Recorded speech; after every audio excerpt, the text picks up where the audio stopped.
Welcome. I'm Ada Kay, your deaf courtroom commentator, breaking down the gripping courtroom drama, providing ASL interpretation when possible, while making justice accessible to everyone. Grab your favorite cup of Java and let's dive in.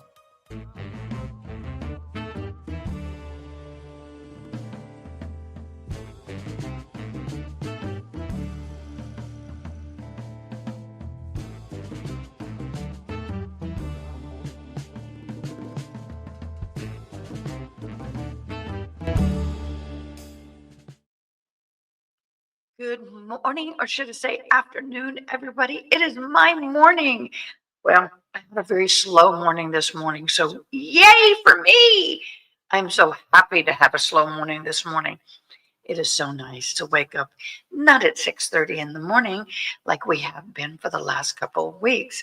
So I want to thank First in Chat today is Miss Erin, Miss June, and Miss Tinkatude, and the lovely Miss June.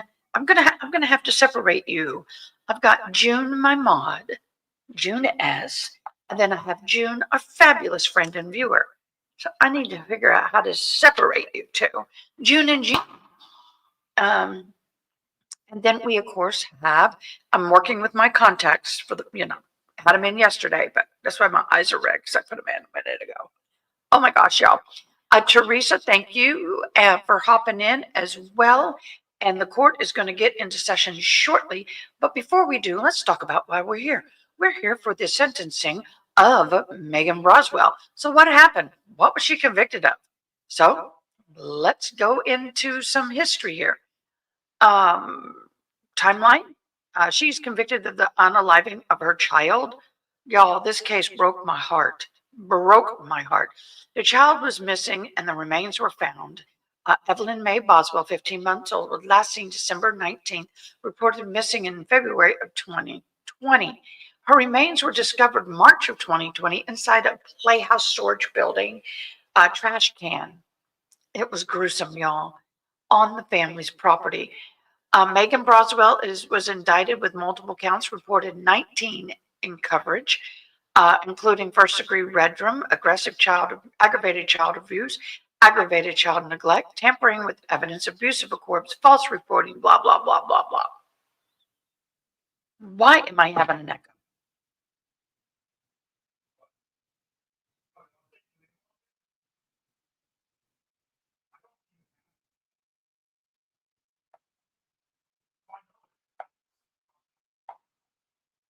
I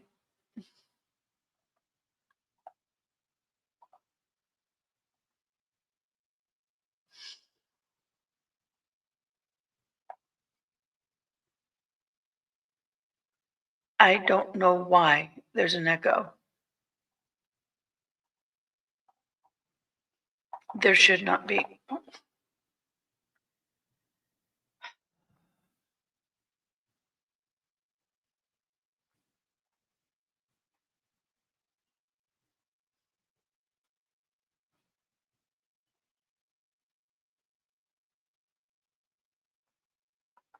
I don't know, y'all. I'm at my wit's end. I can't fix that. I'm getting a new one. They're shipping it to me soon, so I hope that's good. If it really gets bad, let me do this. Now maybe see if that worked. So anyway, the trial coverage, trial took place in February of 2025. We did watch that trial. After 8 days, found her guilty in all counts. No surprise there. The disposal of the child and the concealment was really gruesome. The evidence and the testimony in the Evelyn trial remains were hidden in a family's property, but not reported. Inconsistent statements given by Megan to the investigators and the media. Prosecutors used those contradictions to undermine her credibility. The allegations of aggravated abuse and neglect, that's two separate accounts, supported the severity and the charges of the red room counts. She was greatly abused, greatly.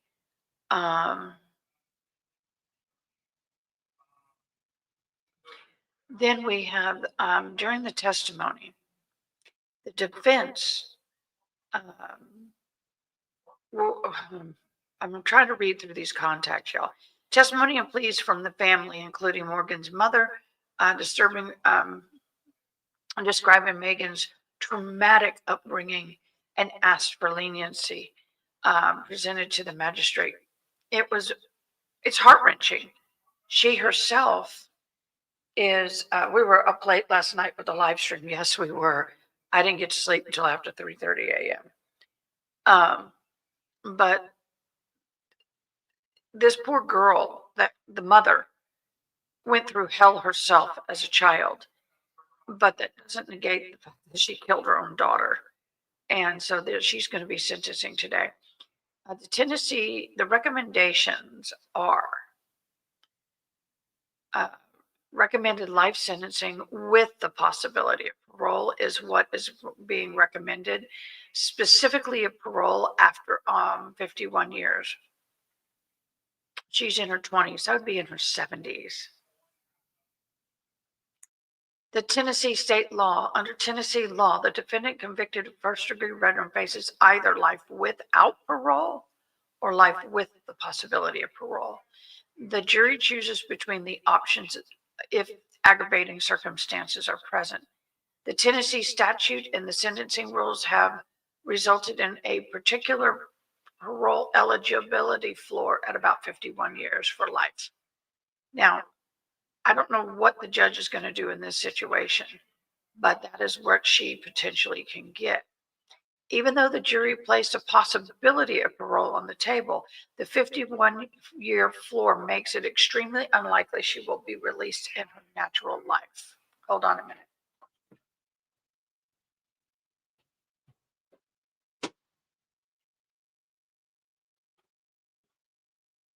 Sorry about that. The monkey butt is making too much noise. I didn't know if you could hear her. She could hear me. She wants my attention. So this poor girl's probably going to stay in for the rest of her life. Media outlets report that the verdict in the jury recommendations on February 2025, and more recent article stated that she is facing sentence now consistent with July's life parole after 51-year recommendation.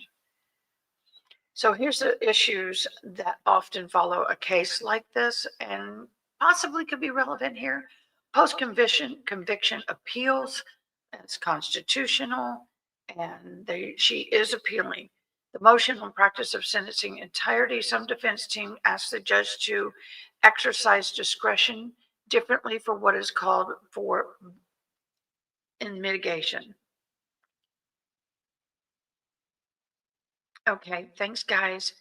The victim impact statements typically play a strong role in the sentencing hearing. Clemency requests are very rare, but possible. That is kind of where we are with this. This poor baby girl was found in a trash can, y'all. That was so horrible.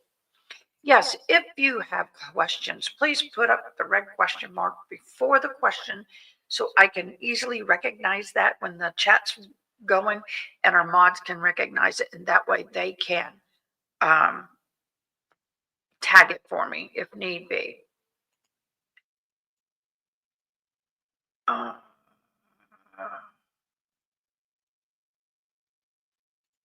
No. First of all, we were up till 3 a.m. on a live last night. For those of you who may not know, go back and watch my live last night. There was a verdict, and the Donna Adelson, guilty on all counts. Drama. There was drama. And in the live, it was horrible for me, guys, because I had to go remote on my live, and at some point it all froze and the live dropped. So I ended it, and 30 seconds after I ended it, verdict, everybody was texting me in Discord, verdict, we got verdict. Well, I'm 40 miles away. I could not access my computer at home. So I came on later. I know, June, that was so disheartening for me. And I feel like y'all are getting an echo again. Let me turn my volume down just a hair. Maybe. Oh, wait. I think I know what's happening. Is the echo gone? Let's see. Echo now. I think I know what's happening. So I did get back in about 10 o'clock last night. I did a deep dive into the verdict.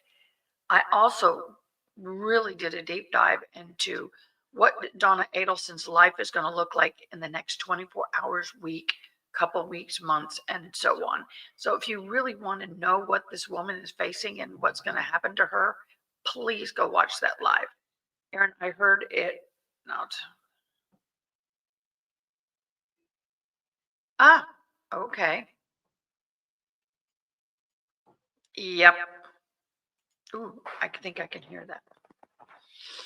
So anyway, it was a very, very disheartening and uncomfortable. Oh, my bad. It was disheartening last night. I felt very happy for the victims' families. I'm very happy for the prosecution. I will say Donna Adelson's attorneys failed her miserably. I don't think that it, in all honesty, I don't care what attorney she had, she was going to be, I think she would have been guilty. But I do feel that her counsel was not at its prime. And I don't think that, I think the female was just, oh, what was her name? She was far better than the male. That's how much they impressed me. But she was an ex-judge. She was removed from the bench due to medical disabilities. Um, Next stop, Wendy. Eh, yeah, she's well. Thank you so much, Aaron. Um, what's going to happen with her is she immediately went back to the jail. She was immediately stripped physically, emotionally, spiritually, every which way. Before she's convicted, usually officers will treat the accused differently than those who are convicted. It's not, I mean, it's just the way it is. And she will be exited from the van, taken into a strip search room. She will be strip searched, butt naked, standing there with all of her aging glory. Do the squat and cough and all that wonderful stuff at the age of 75. She should be used to that by now. But then they're going to put what we call the turtle suit on. I call it the moving van dress. It's made out of the same materials they use for moving blankets. A lot is what it looks like. They will put her in. They will put her in a concrete room. It may or may not have a metal bed, but it will not have a blanket or anything at all until it's nighttime. Then they usually give the blankets to them. They are supervised 100% of the time with cameras, and every 15 minutes they will do a walk by and lay eyes on her. The interesting thing was the judge made a huge point to make sure to inform the person in charge of the jail that she is to be on a self-harm watch. And the judge wanted to guarantee that she was going to be alive for sentencing. Sentencing is October 14th, I think at 9:30 in the morning. That means she will be in the jail at least a month and a week, so 5 weeks. And then she'll be there another couple weeks to a month before they transfer her to the Florida Department of Corrections unit for women. There's only one. And do the full intake into their system. They will have her on I almost said it, a self-harm watch again. But go back and watch my live last night. It's neon in color. You can't miss it. It says verdict. And there's a lot of information I gave you. Some of it is from research, but a lot of it also is from personal knowledge through my ex-husband. So yeah, it was a lot. Okay, sounds like we have court.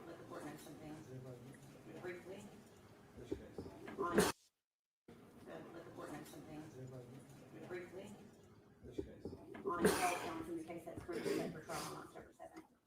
Oh, yeah.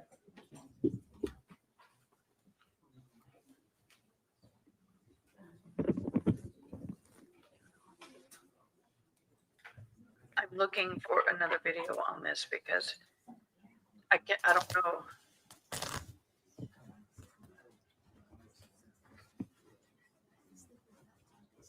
I don't see anybody else showing this.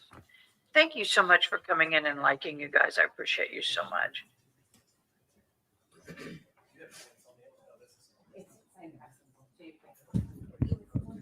It is. It's too jealous. Oh, people. Okay, I'm going to turn that down until we get on because I don't know what they're doing to the microphone, but it's driving me crazy. Come on, mouse, cooperate. We are not watching that trial.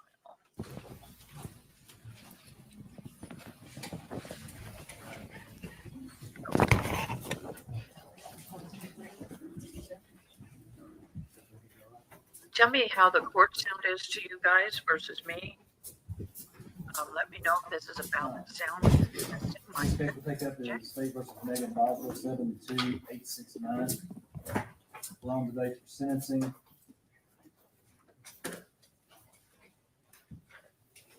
There was a pre-sentence report filed Okay, April the 4th, 2025. A Good jury morning, Miss convicted Ms. Deborah. Boswell of is the mic okay? Is the first degree murder in count 1, first degree murder in perpetration of felony in counts 2 and 3. The jury sentenced her to life. The jury also convicted her in count 4 of aggravated child abuse, count 5 aggravated child neglect, count 6 tampering with evidence, count 7 through 17 false report, count 19 abuse of corpse, count 20 failure to report the death under suspicious, unusual, or unnatural circumstances. So we're here on counts 4 through 20 for sentencing today. Is the state ready to proceed? We are, Your Honor. Is ready to proceed? Yes, yes. Because sentencing, the first thing that's up, the state has Judge, how are you going to handle the pre-sentence report that we made? All right, thanks, June. No, this is the court. With this case, it's going to be exhibit number 1. I normally don't make any exhibit, but I think in this case. Fine. Thanks, Judge. Somebody have a copy of it? It's not been marked up? And if you don't, I've got it in the file. I just got to find it. Which file it's in? Judge, we have a clean copy.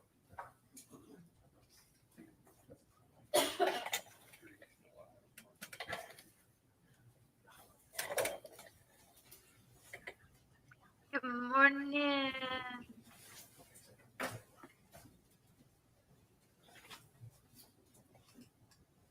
General, the state having approved. Good morning, Miss Evan. Commissioner, the state will call Sheriff Jeff Cassidy.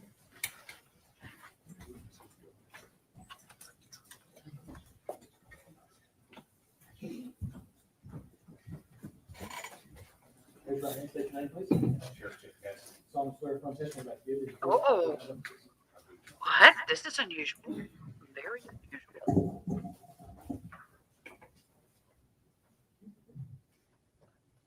Very strange. Tell the court your name and where you're employed. Jeff Cassidy, Sheriff of Sullivan County Sheriff's Office. And how long have you been with the sheriff's office? Been with them a total of 29 years. This is my 7th year as sheriff. Okay, and so that means you were sheriff in 2020 during the time of this investigation, is that Yes. right? Yes, ma'am. And I'm gonna take you back to February 2020. Was Sullivan County the first agency to be involved in the investigation of missing child Evelyn Boswell? Yes, ma'am. Can you tell me briefly how Sullivan County how the investigation started? Missing a child at first, and then once we found out that the last time the baby was saw was in December, we knew he was already behind the curve there. We was probably 2 months away from utilizing the resources that we needed to rescue or recover baby Evelyn. Okay. How old were you told Evelyn was the time the investigation began? 15 months. Okay. What was your role in the investigation? Of course, as a lead agency, I always stay in contact and communication with all my detectives and everybody that was responded to this scene and responded to all the tips across pretty much the region. So, I was constantly in communication with TBI, FBI, and my detectives. Okay. If you had to give an approximate number, how many Sullivan County employees do you think were tasked with working this investigation? Aside from my executive staff, which is about 14, we had probably an additional 40 worked around the clock just on this case. Okay. When you say around the clock, was there 24/7 coverage Yes, ma'am. of this? And are we talking about from the day she was reported missing until the day that she was found? Yes, ma'am. So approximately 18 days. Yeah, from about February 18th till March 6th, I looked through our records, and just overtime hours alone on this case was 740 hours. Okay. And that's employees working their regular shifts plus overtime. Plus overtime. Okay. So let me ask this first. Did Sullivan County end up requesting the assistance from other agencies? Yeah, this was a unique case. Normally we work most cases on our own, but we had to pull resources from the Tennessee Bureau of Investigation, Federal Bureau of Investigation, Virginia State Police, SBI. What is the SBI? State Bureau of Investigation, and then we had Tennessee Wildlife Resource Agency, and then multiple local regional jurisdictions up in North Carolina and other states in Middle Tennessee. Okay. And is that essentially from following tips that were coming in? Yeah, anything that came through, we followed every lead, try to look into everything that was brought to the VCC, which is the Virtual Command Center through Tennessee Bureau of Investigation. And is the virtual command center, that's where the tips would come in to decide how to then send them back out to be investigated? Yes, ma'am. Okay. With these different agencies and with Sullivan County, what types of resources were you able to, what did you utilize to try to find this baby? We utilized every resource that I've ever even been involved in that was at our disposal. I mean, we took jets to different places to expedite the finding of any type of information that may lead to the recovery of Evelyn. We utilized everything the TBI and FBI provided us with, just anything that was at our disposal. And we probably used more resources for this than anything I can ever remember. We know that one of the stories, false reports that the defendant gave was that a person by the name of Ethan Perry had Evelyn. What did you have to do in regards to following that lead? What resources were used? Yeah, he was in the military in Louisiana, from what I remember, and we had to send some detectives up there as well. Okay. And we know another story that she gave was that she kept hinting at Mendota, Virginia, over and over. Is that a lead that you also use resources to follow? Yeah, United States Marshal, I left that out. United States Marshals helped us out on that one in Mendota. Okay. She also told you that Angela Boswell, her mother, had Evelyn at some point. Did you follow that lead? Yes, we worked extensively on that one. We thought that she may have had custody of baby Boswell, so we that went into North Carolina, and I think the dive team went into the ponds over there as well. Okay. So in preparation for today's hearing, you were asked to review Sullivan County records regarding this investigation, is that right? Yes, ma'am. And the records that you reviewed, were they all maintained by the sheriff's office? Yes, ma'am, just the Sullivan County Sheriff's Office. And the purpose of those was to come up with the manpower that was used, Yes, ma'am. to get an approximate amount of manpower and overtime hours, is that right? Yes, ma'am. What if the defendant had told the truth on day one? Yeah, Objection calls for speculation.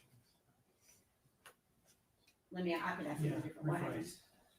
Would you have found Evelyn if the defendant had told the truth on day one? Objection Yes. calls for speculation.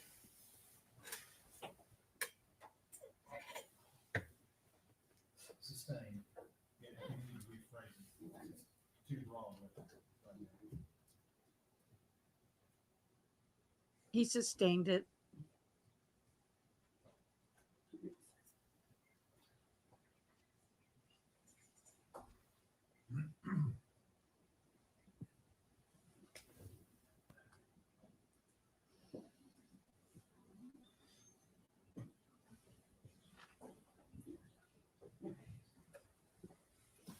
If you had known that Evelyn was dead on day one, would that have changed the way you conducted your investigation? Absolutely. Okay.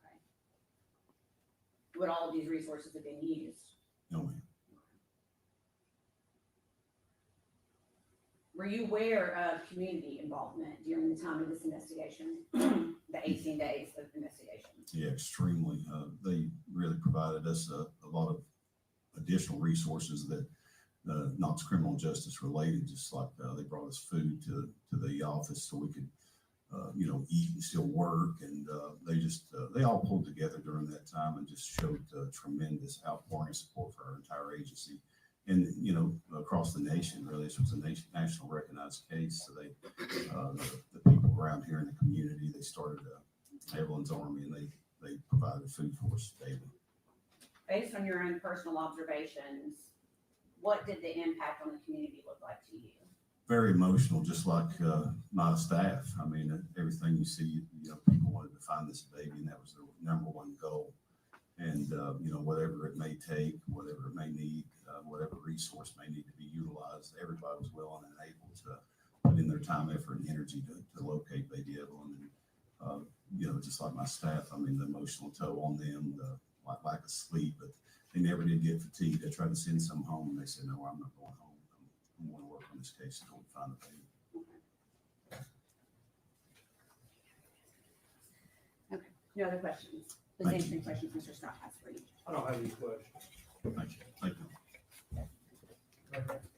you. Stay with call, take the last place.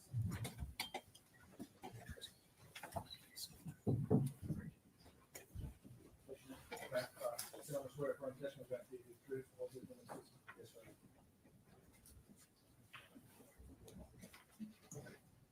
You're Matt Price, is that correct? Yes, sir. What is your position at the sheriff's department? I'm Lieutenant in Criminal Investigations.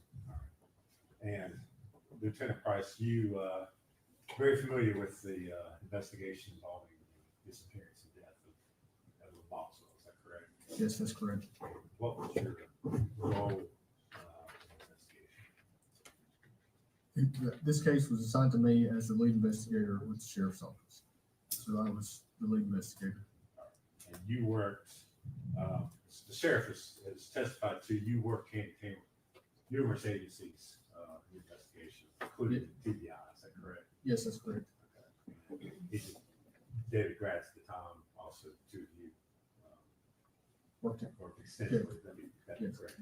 You familiar with the evidence that was collected in the case, the discovery of the body of the victim, Evelyn Boswell? Yes.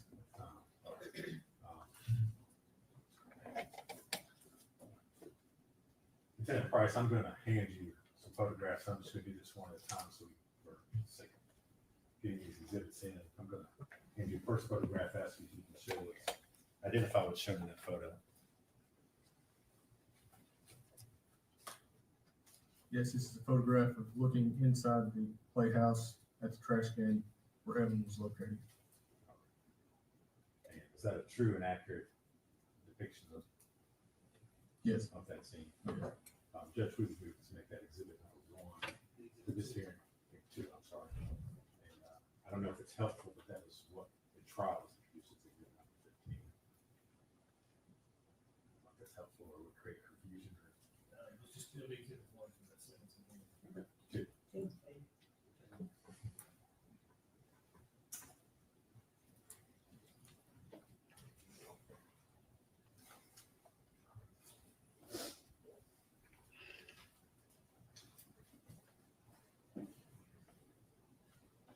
You recognize what's shown in the photographs just handed to you? Yes, I do. What is that? Again, this is looking inside the playhouse at the trash can after the one of the bags had been moved off the top. Okay. Is there anything of significance that you see as you look at the trash can itself? Yes, it appears that the items inside the trash can have been compressed. Judge, we would move to make that exhibit 3 for this hearing.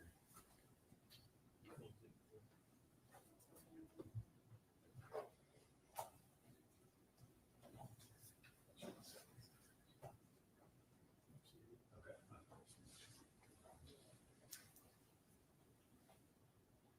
Lieutenant Price, would you take a look at the photographs being handed to you and ask, or again, ask if you can identify what's shown? Yes, this is a picture of the inside the trash can with the blanket removed where you can, We saw these See, pictures, by the way, baby Evelyn's in trial. leg. No, we don't want to see them again. Is that the first shot or first, I guess, Yes. discovery of the body? It is correct. Judge, we would make that exhibit 4 to this hearing. Oh, we just saw it there.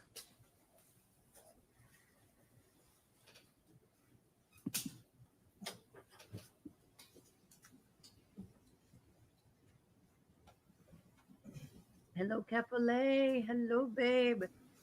Welcome, welcome. Everybody, welcome. I'm in a Donna Adelson hangover right now. We were live until 2 a.m. my time. I didn't get 2 to 3, somewhere between there. Yes. I think it was 2:30. This is the trash bag that was inside the trash can where baby Evan was located, and also the child is with the aluminum foil and the blanket is laying beside the trash bag. So the body has been removed from the trash. Correct. bag. The body's been removed from the trash bag. It's in the trash bag with trash in it. Baby Evan was laying there wrapped in blankets and aluminum foil wrapped around her. Judge, we would move to make that exhibit 5 this hearing. They wrapped her in aluminum foil and in a blanket. It's crazy, y'all.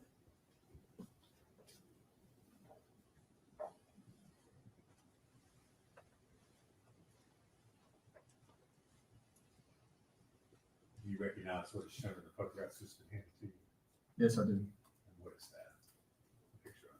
This is the body of baby Evelyn after she was removed from the trash can, placed inside of a body bag. She's lying there with blankets wrapped around her and aluminum foil wrapped around where her head area was. Judge, we would make that exhibit 6. All right. for this hearing. Give a quick rundown. If I remember correctly, they put the baby upside down in a trash can, still alive. Or it may not have been conscious, but they think it was still alive, upside down in a trash can, smothered in foil and a blanket in a tree, like a playhouse shed like structure. It was bad, y'all.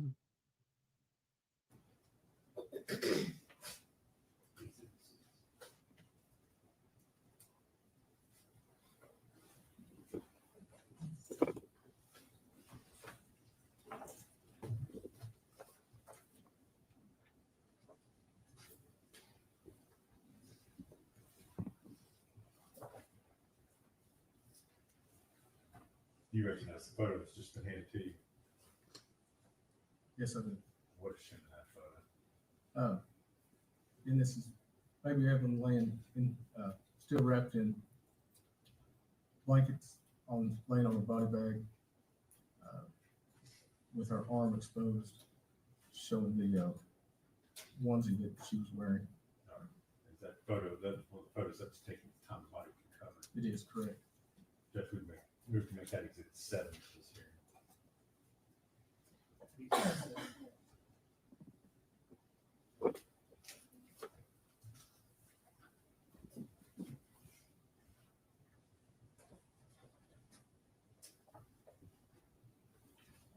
I'll never forget the spaceship. The judge has nothing else in that courtroom but the shuttle, space shuttle. Lieutenant Price, do you recognize what's shown in that photo? Yes, I do. What is that?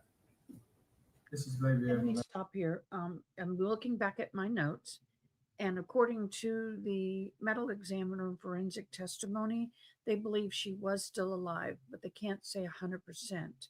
Pathologist Polchen testified that Evelyn was wrapped tightly in a blanket, foil, and a trash bag, then forcibly placed headfirst into a can. So she was like squinched down into a trash can. The compression was so severe it pressed her forehead backwards against her back and left imprints and prevented breathing. Strongly suggested that she was alive at the time. But she admits there's no conclusive way to determine if she was alive or not. However, with the evidence of the fluids and the way they were in her body, it leads them to believe they're reasonably sure she was alive at the time. May not have been conscious, but alive. The evidence does suggest she may have been alive and acknowledges, though, that she can't 100% with certainty say that baby Evelyn was deceased was alive while they put her in there. For those of you who don't know about this case, I'll give another quick rundown. Welcome. The boyfriend was convicted. I'm going to move that so I can do this. Welcome. Thank you for coming in. Appreciate you so much. Victim is Evelyn Mae Boswell, 15-month-old, last seen December 19, reported missing February 2020. The remains were found in March of 2020. The mother was arrested and indicted along with the boyfriend. They both were found guilty. She has multiple counts, including 3 counts of first-degree aggravated, I keep saying aggressive, child abuse, aggravated neglect, and related charges.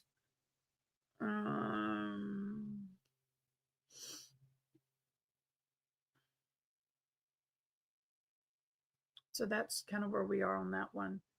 But that's now we're in the sentencing. After the blankets, She's going to wait have for been life. removed from her body.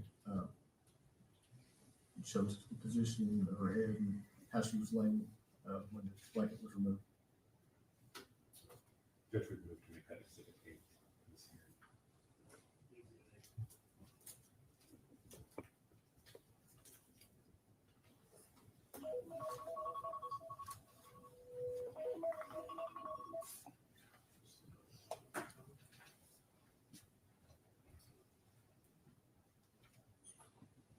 Finally, Lieutenant Price, maybe one more photo and asking you to identify that photograph, please. Yes, I can. This is a picture of Evelyn, one of the last known pictures. We know that when she was alive. Judge would make that exhibit number 9 this hearing.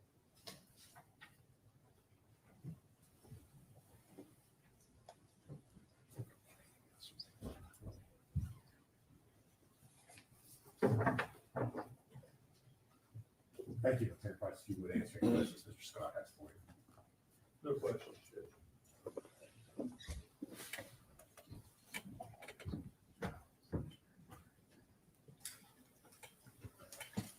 That's all I have to say.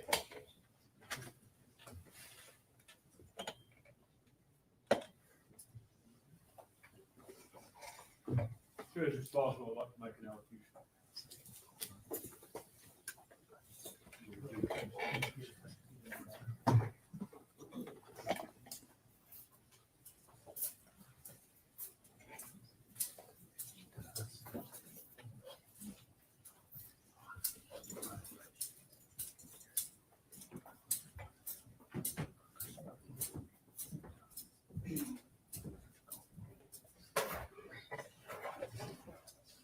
Hi, Christy. Welcome aboard. I would just like to say that the state of Tennessee treated me very unfair during this whole investigation. And had I had a fair trial and an impartial jury, I would have been acquitted of the murder charges. I would have never hurt my baby, and I did not kill Evelyn.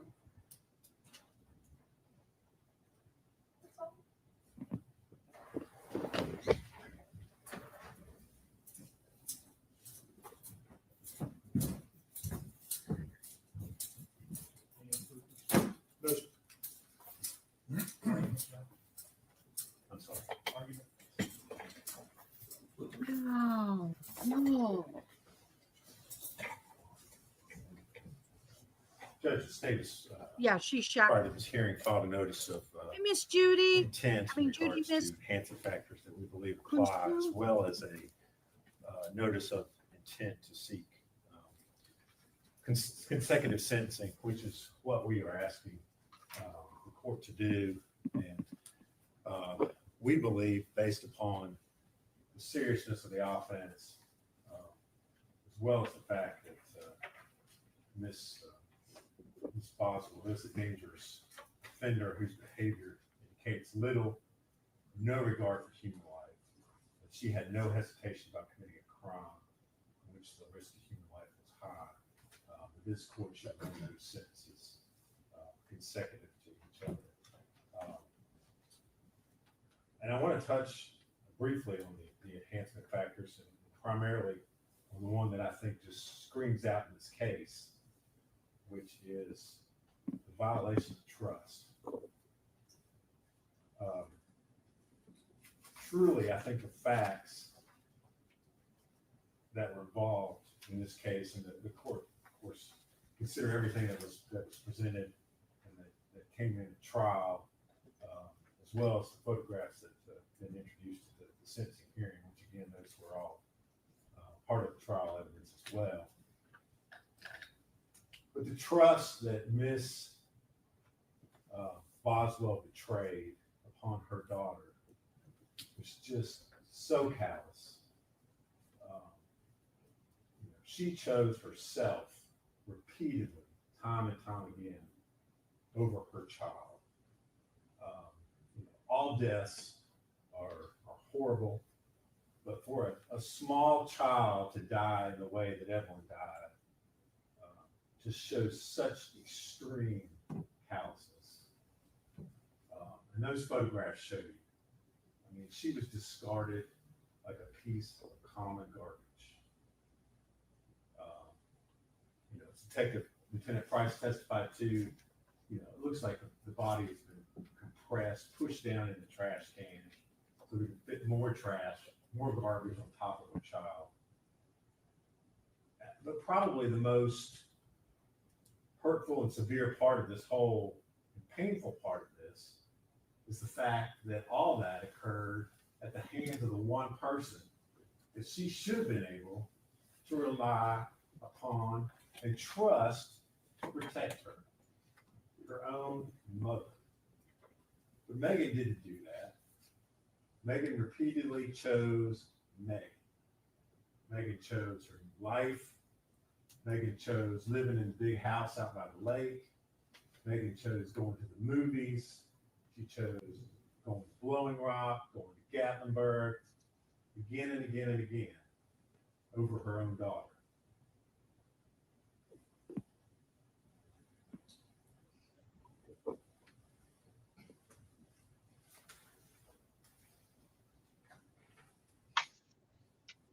In order for the court to find that the defendant was a dangerous offender and apply consecutive sentencing, there are two things that the case law has said the court has to find. One is that it relates to the severity of the crime. And I can think of nothing that would be any easier than to relate consecutive sentencing to the facts of this case. And what Ms. Boswell did. I mean, not only did she murder her own child and then go about her own life, but then once law enforcement was finally brought into the case, not because of her, not because she did anything, but because it finally got reported by her dad. Well, then she manipulates law enforcement, it manipulates the community by continuing to lie over and over and over again, causing extraordinary resources to have to be involved for weeks trying to find this child in the hopes that he's alive. And then even after that, even after she finally coughs up the fact that her child is dead, she continues to lie about not knowing where she is. When all along, she's sitting there stuffed upside down in a trash can in her childhood playhouse. So I think it is very easy for this court to find that the severity of this crime and her suffocating her own child, putting her in a trash can, and then repeatedly lying about it to cover it up relates to the severity of the crime. The second finding this court has to make is that it was necessary that consecutive sentencing was necessary to protect the public from further crimes.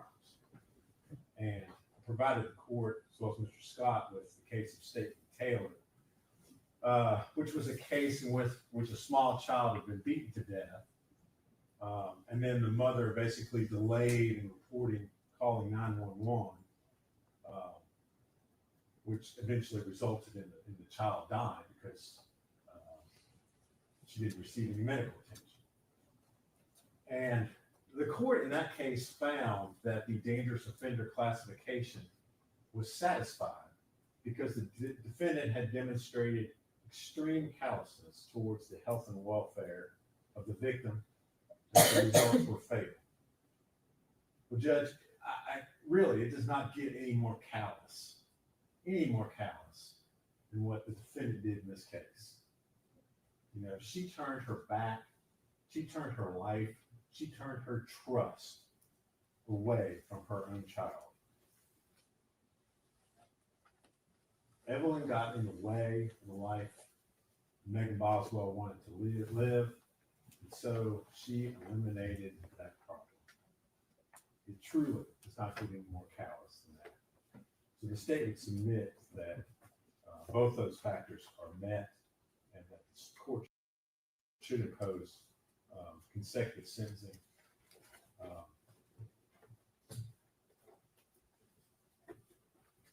I've already touched on the element as far as trust being involved as an enhancing factor. And when sitting here listening to Ms. Boswell's rather brief allocution, I think it's also right for the court to consider the fact that she sits here today in this courtroom still having absolutely no remorse and taking no responsibility for the death of her child. Once again, she wants to make all of us victims in the case, make herself a victim. Sheriff's office, I guess, should be issuing an apology to her for the way she's just been unfairly treated during this whole process.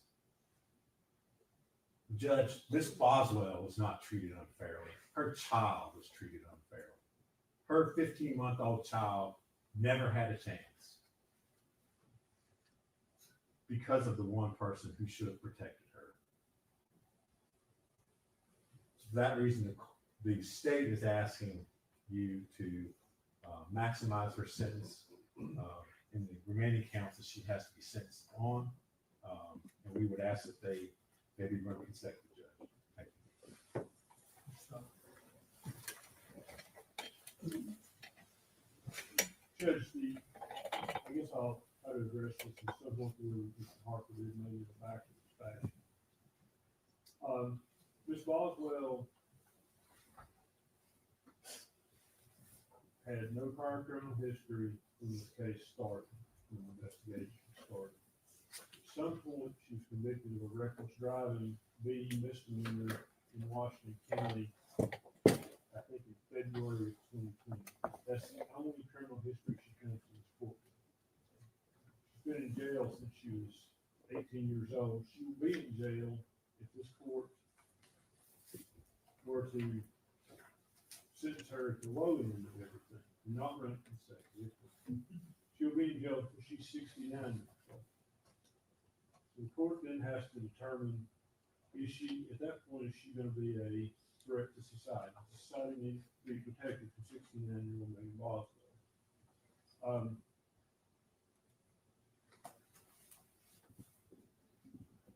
The court should, I guess first the court has to consider the length of the sentence.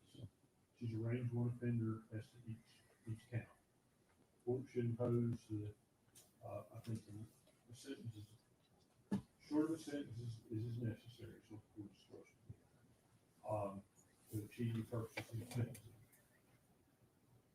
Here, she's serving a life sentence. she will be eligible for parole at 69 years old. So how much more do you need? Essentially, the state asks you to Life. sentence her to life without parole, is what they want. And That's what she deserves. we have addressed that issue already in a manner of speaking. I guess, practice law 25 years, not the only jury sentencing I've ever done. But the jury had the opportunity, after hearing all these facts, to consider whether to sentence her to life without parole or life with parole. They sentenced her to life with parole. And I know you're not bound by that on these other counts, but I think in fairness and in deference to that jury, we have to give some respect to what determination they made. And they were aware of all the other charges. Obviously, they heard the guilt phase on those and convicted her. So I think that is important to consider. She's eligible for probation on all the other charges. The court has to make a determination whether or not those sentences should be suspended or served. The court has to make a determination whether, if they are served, how they're served, consecutive or concurrent.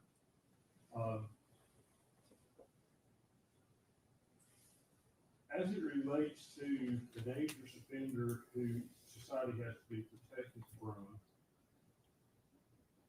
I think the case law is quite clear. Not every person convicted of first-degree murder and another felony is going to fall into that category.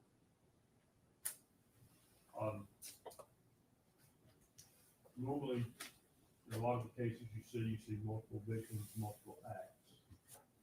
Here, all those things kind of go together. And I guess the other thing we have to talk about is what counts merged together in this sentence.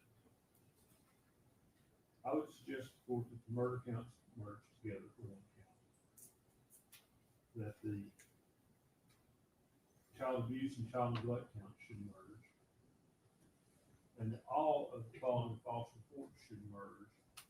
Because I sent a case to you yesterday.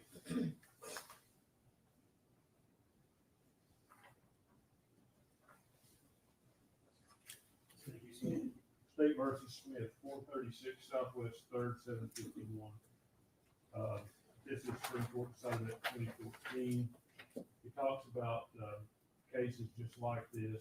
Each of these cases, these interviews were basically a continuation of the other interviews. And based on the rule of leniency, the court found that even though in that case interviews were made over multiple days with different officers, just in this case that they had to merge. And that's what I think should happen here, is all those counts should merge.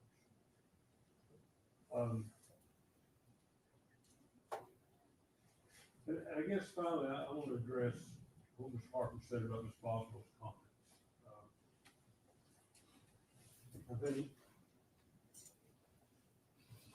a lot of defendants would probably feel that way.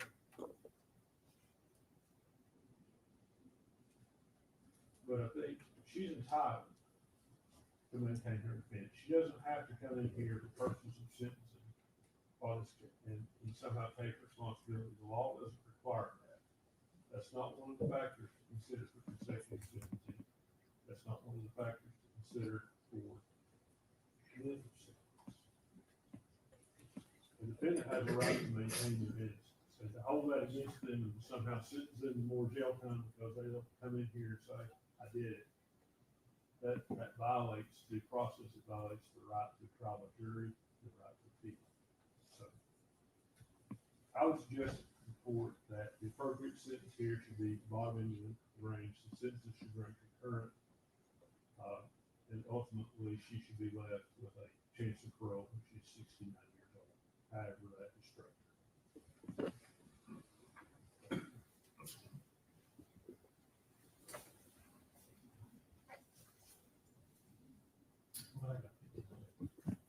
Court will be in recess for 15 minutes.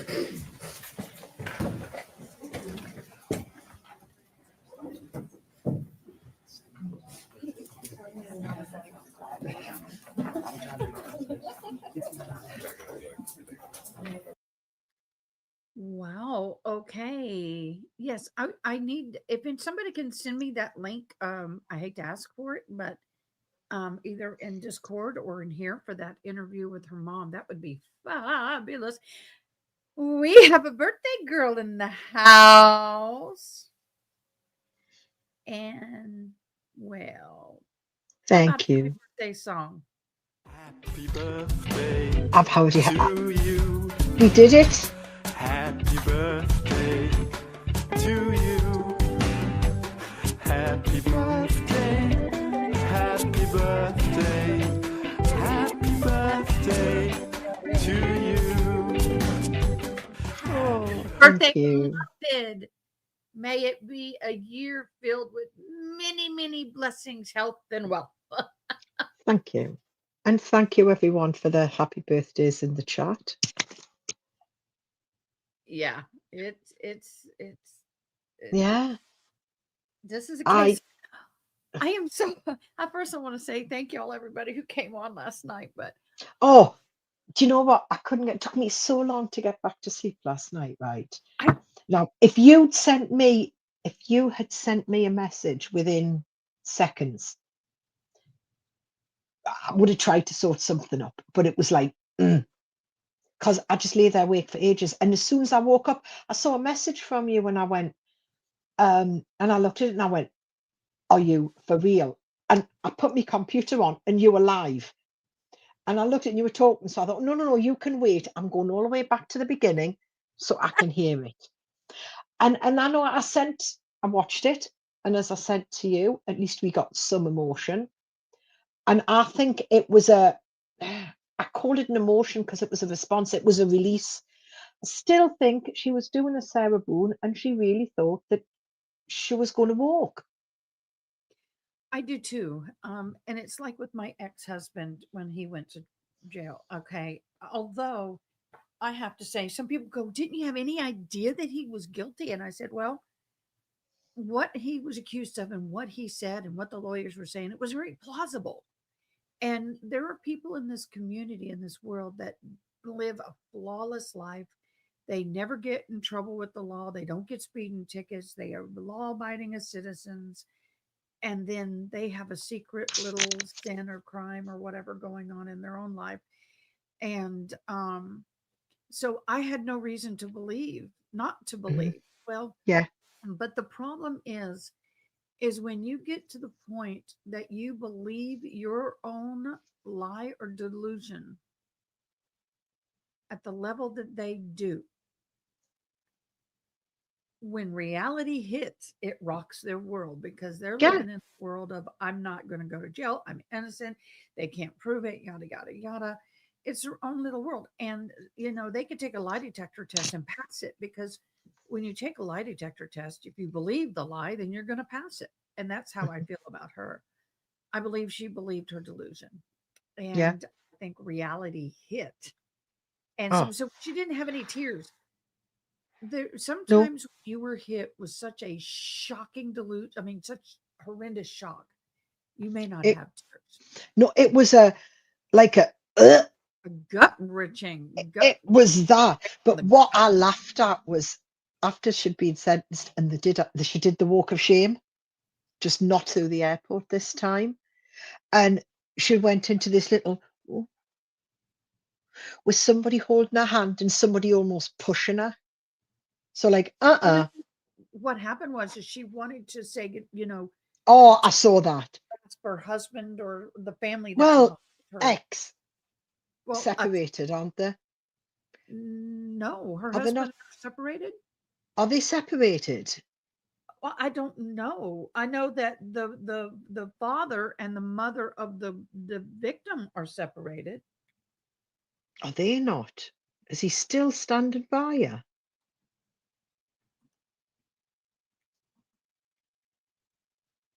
Wow. I But think it so. was the fact that she wanted to do a goodbye. No. And it was like, no, you're sentenced. We're taking you away. Yeah, and that is a common actually, that is a very common, natural, quick response to reach out one last time type thing. So Oh, yes, state of confusion. We saw his condo, his bachelor pad. yeah, It, his bachelor yeah. pad. Erin, we've just heard some sentencing arguments by the prosecution and the defense. We heard from a couple of police officers, which was gut wrenching, and then we heard from Megan. I'm going to replay Megan. Oh, I'm going to mute myself. No. You don't have to mute yourself. Uh-oh. It was, yeah, state of confusion. Maybe there's something that, oh, back a little bit more. Oh, here we go.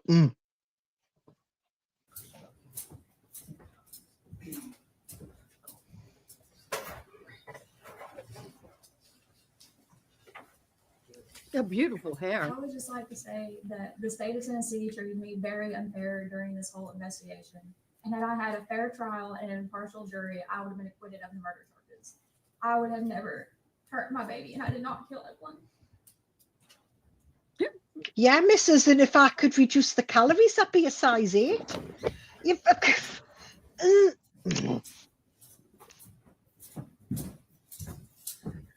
Oh, she's definitely shackled. Yeah, you can hear them. Oh, do you know what she was? She just came in angry again. Okay, so they're still on court break, so I'm going to pop us up here. I got to fix this. Give me a momento. Add you to stage on this one. But here's the thing with the Donna Adelson, she was shackled and handcuffed for the sentencing, or for the verdict. They did not. I mean, they did it like wham, bam, bam, bam, bam, bam, bam, bam. I was really impressed with that. If she admitted she did it, wouldn't the other prisoners take her out? They're gonna take her out no matter what. Yeah, I know I can't with this girl either. It was the fact that if I had got a fair trial, if I'd got this, well, yeah. If everything, in another life, something else would have happened. In a better life, if that baby had been born not to her, it would still be alive. She's just, that's not helping her. No. There's no remorse. None. She could have said the same thing gentler. Oh yeah. She could have been humble. She could have been, I still feel like I'm living in a dream world that this has happened. I still maintain I didn't do it. And, my team are going to look at, blah, blah, whatever. But I don't understand well, I do. It's just the demented mind that she has. The sad thing is I don't think that our society handles. She was highly abused, neglected, and twisted as a child. Yeah. And that was no fault of her own. And I don't think our society puts enough energy, effort into healing and helping. They just throw a few things at them and go on your way now.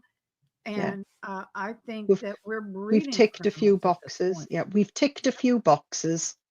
Yeah, I don't, because we don't have the money.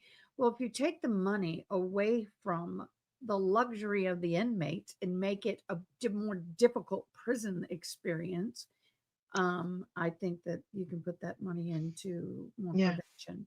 That is one thing I'm really learning about in my criminal justice degree. And there are families that hit the stage where they don't feel that they can look after a baby for whatever reason. And they, for no fault of their own, will look to the authorities and say, I need foster care, I need placement, I can't do this baby needs to go through the system to look for another family. And that takes so much courage. It's not an easy way out. No, And and I was put up for adoption, but it wasn't by choice. Mhm. My father committed a crime and went to jail, left my mom on a hill and literally in the mountains of Tennessee in a trailer with holes in it, no AC, no electric, no water, no nothing. She had no diapers, no formula for the twins. I'm a twin brother. She came off that mountain with a baby on 7-month-old babies on one on each hip, barefoot, and was yeah, walking down the road, and somebody gave her a ride to her mama's into town.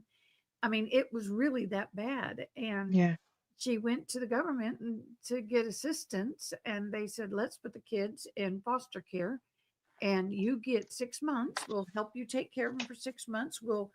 You get a job, you get a home or apartment, and we'll help you get engaged, and we will help take care of the kids. You can see them every day they're not going away. And after 6 months, the judge said, nope, I removed your rights, and they're in the foster care system. That judge later was found to be crooked. He was getting money oh, kickbacks for the adoptions. So we were, mm. in essence, stolen from my mama Oh, bless. because my mama was so in such and she was young. She had us at like 18 and a half, 19. She was so young and ill-equipped and left because of the crimes of the father. Um, we could, I mean, it's horrible. Yeah, And we were in the foster care system till 5 because nobody wanted twins, and they said they didn't want to separate us. If yeah, they separated us, I would have been gone immediately. I was that little blonde haired, green eyed little, cutie pie. That's yeah. changed a lot, but So there we go. So there's I'm adopted as well, which we talked about yesterday. And my birth mum was 19-year-old. Met somebody who promised her the world, absolutely promised her the world, and did off before she even knew she was pregnant. When her parents found out, she was told in no uncertain terms, you are going away to an unwed mother's centre, oh, have the baby, then you will come back and we will never talk about this again. So she was told that the baby was being put up for adoption. She wasn't given a choice. She got told once she went back in that house, she's not allowed to mention me ever again. And we reconnected. I think when I was about 40 or early 40s, we reconnected. I reconnected when I was in my 30s. That's How many right now. parallels have we got? I don't know what the answer Judge, I is think now, General Pastor goes on her way back. but I will say this. Because we've I'm heard going to say this. There is so much shame in putting a child up for adoption. There's so much shame in getting pregnant. Well, not so much now. Back in my day, your day, you got pregnant. There was so much shame they hid it. But nowadays, they walk around with their bras and their panties pregnant in public.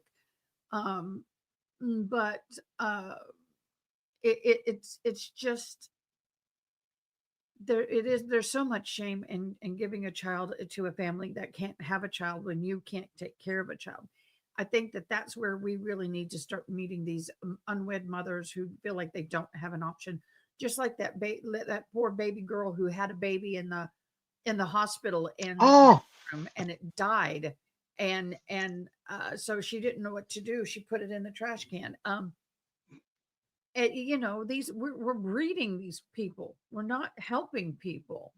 And I think that that's one reason why I'm interested in doing juvenile probation, because I think we need more advocates to help. It's horrible, yeah, horrible. And I think parents need to get over the shame game and say, we've all made mistakes and this is my blood and I'm going to help you, instead of kicking these children out or condemning or belittling and hating. I mean, it's a great disappointment. Don't get me wrong. If my daughter had come home pregnant at 16, I would have been so disappointed and devastated for her because her childhood would be over. But I would do everything in my power to help take care of that child until she could. I Well, would support her and I root for I support. did fall pregnant at 16. Huh? I did fall pregnant at 16.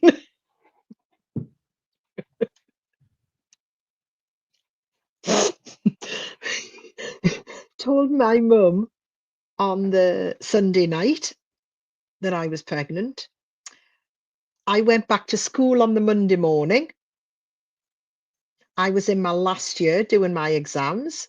What grade was that? Senior year in school? I was 16. I was 16 and 3 months. So I was in Oh, my final year of UK school. And when I came back from school on the Monday night, my mum had been in touch with my GP, and apparently I had an appointment on the Thursday for my antenatal prior to an abortion.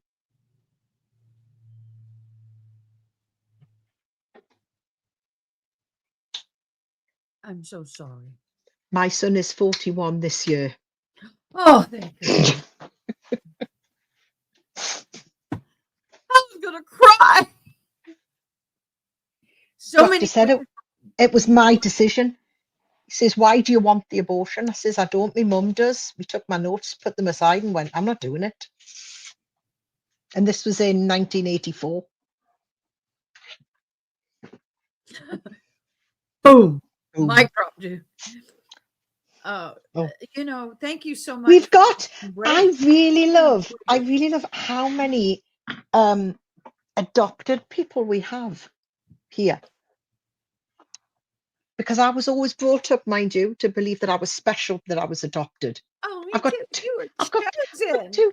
You were chosen, and you had two lots of parents, and this is wonderful. There's always a whole, no matter how wonderful the parents are. And I told a family that adopted a baby, baby, she was 2. And I said, first of all, she's going to have problems. Be ready. Get counseling. Be ready. Well, she won't remember it. And I said, her soul will remember. And I said, and then she knows she's adopted and all this. And I said, that's fine. But there was always that part of you that's kind of missing. Who was mom? Why? Where's my connection? I see all these families with their kids that they have baby pictures with. There's always going to be a hole, whether you find your birth parents or not. There's no way for anyone to fill that hole. And then even sometimes when you find your birth parents at an older age, it yes, Jamie. Oh, okay. Brandon, I didn't realize your avatar. Please do not take this personally, but I have to delete your comments. I cannot allow that avatar on my channel. I appreciate you as an individual. I appreciate your comments, but that avatar is not acceptable here. Um, and if you choose to stay, thank you. If you choose to go, bless you. I appreciate you being here, but we cannot do that. Let's go, Brandon. I draw the line at that. But thank you for your comments and watching. So anyway, I really, really have a heart for people who adopt children. My parents were not equipped when they adopted the twins. They thought it was great, and I'm very grateful for what they did, but they were not. Well, first of all, when I found my birth parents, I also found my social worker who was in her 80s, and she said she wanted to adopt us, but the state wouldn't allow her to. So she really kept up with us through our whole life. And she sat me down and told me the truth of everything, because what my adoptive parents were told, and my mother, who's still alive today, my adopted one, my father died a few years ago. My mother, who's still alive today, adamantly believes what she was told. She doesn't care what I say. What you're telling, you were told a lie. This is what happened. I said, no, Mom, I have the papers to prove it. And she goes, nope, that didn't happen to you. Mom and dad didn't want you. They walked in and signed you away. And I'm like, okay, you can keep believing the lie if you want. I told her I talked to the social worker where she goes, well, I was friends with her. And I said, well, because she couldn't tell you. So we are talk more about that in a minute. Court's back in session. Yes, we were on hold to finish that. I really needed a little mental break from this. I got to be honest, because this is a tough case for me. This stuck with me.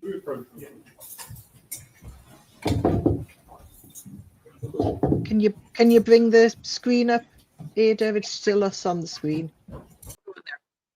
Where is it? Come on. They're not talking yet anyway. There we go. Oh, there we go. Yeah, they weren't talking yet. Oh, we're not having a sidebar, are we? Sidebar. Thank you, Angela. State of confusion. Thank you. Mods to live chat, please.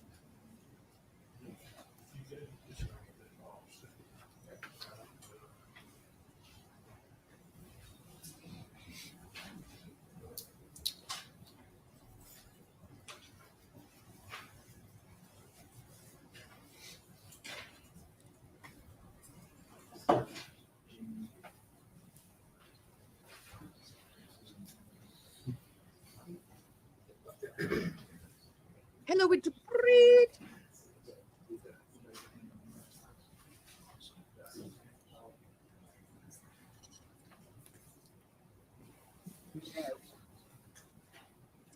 She permanently lives in a little speck right there.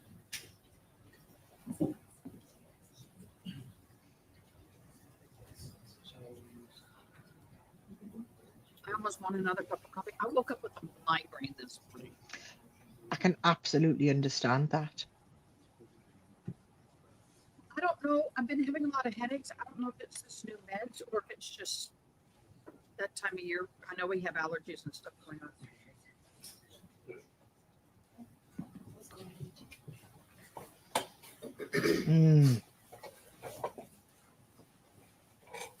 I didn't see that.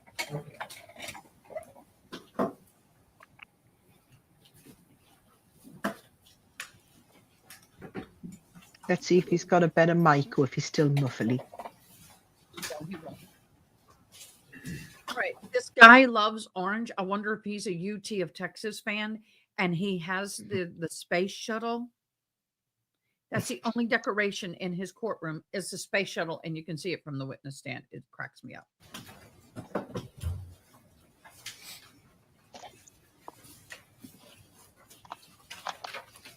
You can take them to any fire department, any hospital, police department, and surrender with no consequences. No consequences.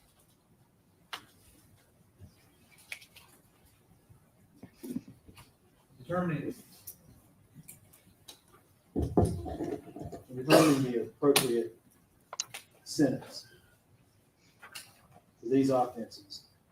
The court has considered the evidence presented at the trial, this sentencing hearing, pre-sentence report filed April 4th, 2025, more than 10 days ago.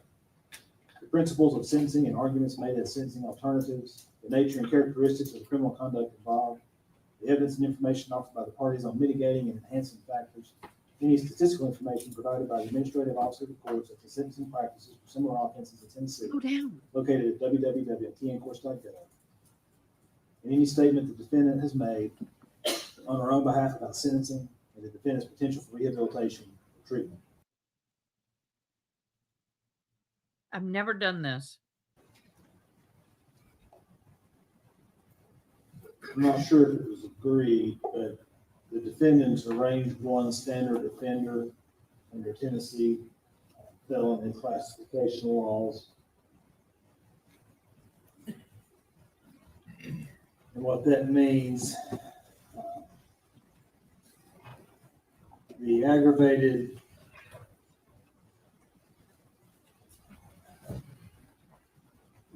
It's much better. Yeah, but he's struggling. You can tell his body language. he's going to try and make sure this is done by the letter. Aggravated This. child abuse and neglect charges are Class A felonies.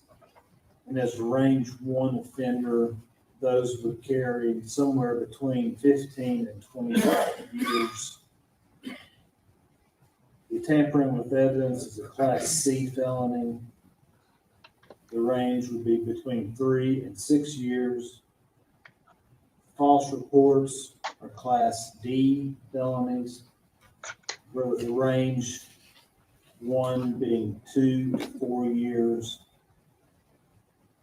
The abuse of the corpse is a Class E felony, and failure to report death under suspicious, unusual, and unnatural circumstances, also a Class E felony. Those Class E felonies for range one would be a range of 1 to 2 years.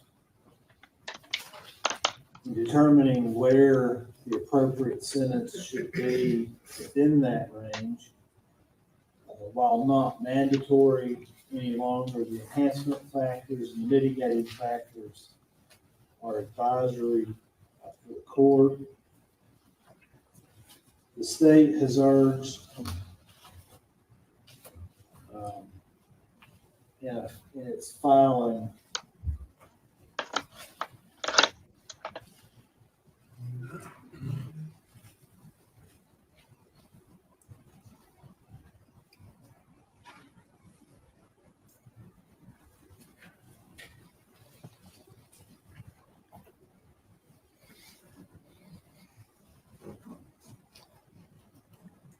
state's urged number 3, enhancing factor 3, that the offense involves more than one victim. Do I need to speed it up again? I think for purposes of this case and all the proof that I heard, I can understand how that argument could be made, but I'm not going to find that enhancing factor number 3 applies.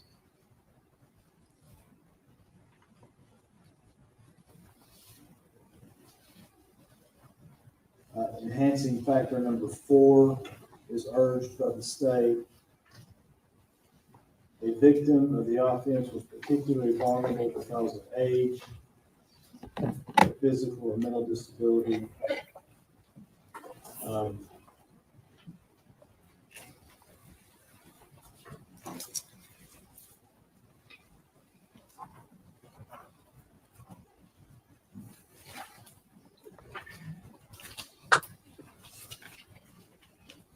Come on, dude. Spit it out. I think that will apply. Testimony was that baby Evelyn was, everybody keeps saying 15 months old. I think she was 15 months old when she was found. My recollection of the proof that she was approximately 13 months old Correct. when she went missing. That's correct. Is that wrong? Her approximate age at death was 15 months old. At death? At death. Okay. She was 15 months old.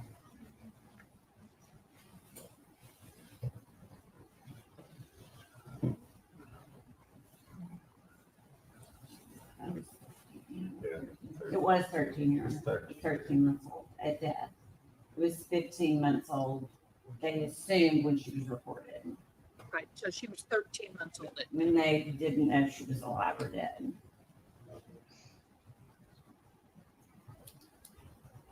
So at the time of her death, she was somewhere between 13 and 15.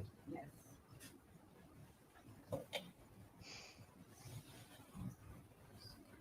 The state has, and the court accepts enhancing factor number 4. Number 5 is urged by the state. The defendant treated or allowed a victim to be treated with exceptional cruelty during the commission of the offense. I don't know, and I'm not going to sit here all day and regurgitate the facts from the 11-day trial. But thinking back on the proof that I heard, there can be no more cruel act than to stuff a 13 to 15-month-old baby wrapped in blankets and aluminum foil head first into the trash. Especially when that 13 to 15-month-old baby is your baby. So the court accepts number 5. Number 6, the personal injuries inflicted upon or amount of damage to property was particularly great. The court accepts number 6. There's no greater injury that you can inflict on another human being than death.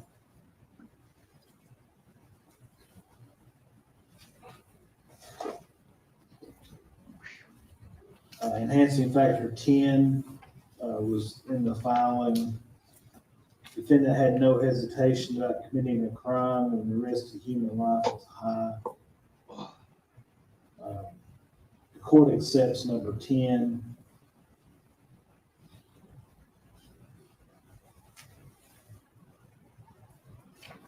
And then 14, the defendant abused a position of private trust. And again, the relationship between mother and child, there can be no greater private trust on this earth than that. The court accepts number 14.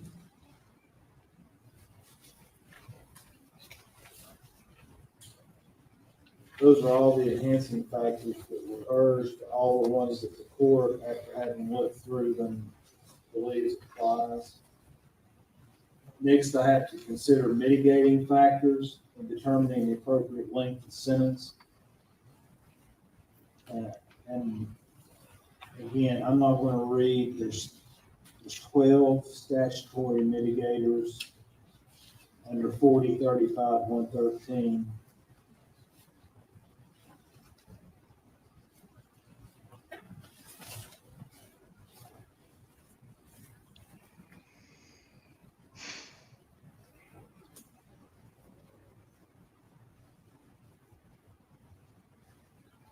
I'm not going to read all of these in. The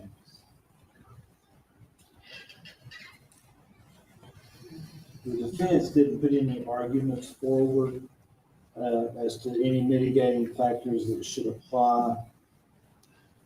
The court, though, is required on its own, after having read the pre-sentence report, heard the proof, to apply any factors I think are applicable. So there's at least one that could be applicable, and I'm going to talk about it for a moment. If the defendant, because of youth or old age, lacks substantial judgment in committing the offense, proof is that she was 18 when the killing occurred. But I also have to look at, so there's no question that she was a young adult. But I also have to look at all the other proof and circumstances surrounding the case. And it became very clear to the court upon hearing the evidence that the defendant, in her mind, saw a chance to lead a different life than what she thought she was going to be leading.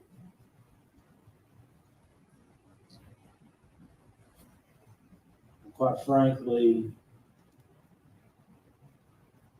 circumstantially from all the proof, baby Evelyn was a stumbling block to leading that life. So she made the decision to remove that stumbling block. And because that's the tenor of the proof that this court heard, I reject mitigating factor number 6. She exercised judgment.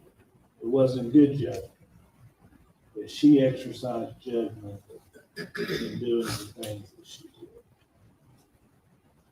did.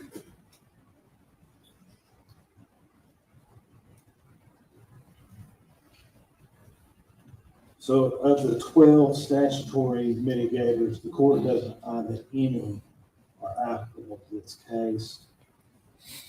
The 13th is any other factor consistent with the purposes of the chapter.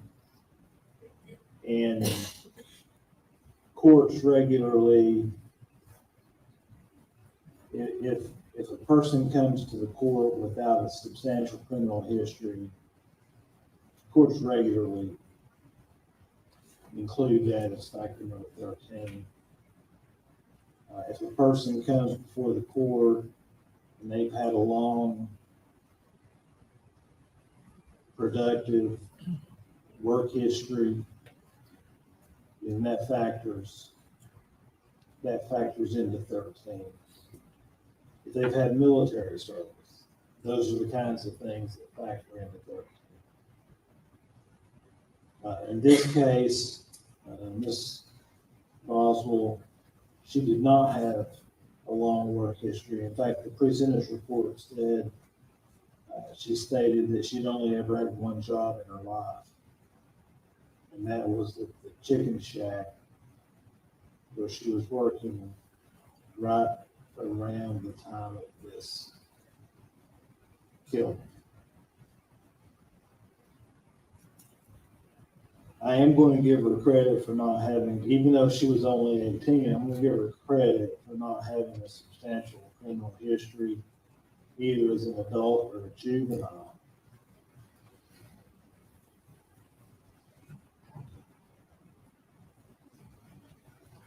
So,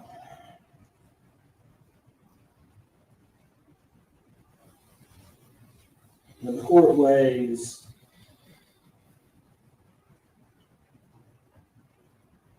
all the facts that I've heard during the trial, all the testimony that we've heard at this sentencing, when the court weighs the enhancing factors and the mitigating factors,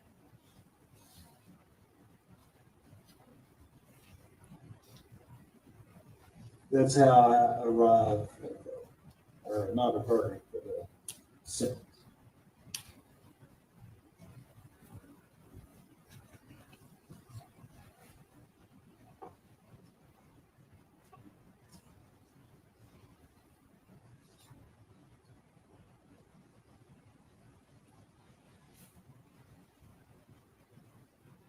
I do want to talk, and I'm going to talk about each of these counts individually with regard to the enhancing factors. Because if an enhancing factor is part and parcel of a charge, then it can't be used as an enhancing factor.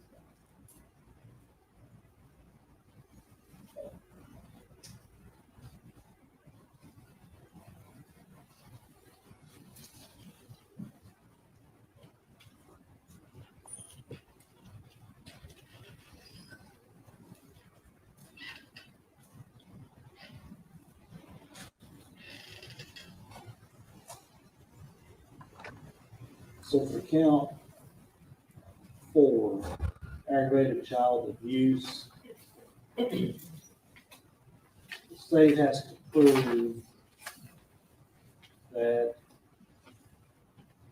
the defendant knowingly by other than accidental means treated a child under 8 years of age in such a manner as to inflict serious bodily injury.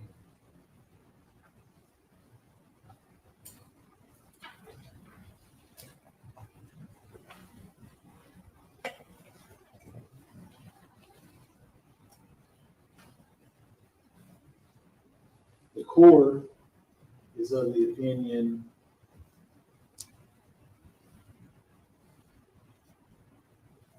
that number 4 still applies because of the tender age of the child at the time. It's one thing to be a child under 8 when you're 6 years old or 7 years old. It's quite another thing to be vulnerable because your age is still literally being counted.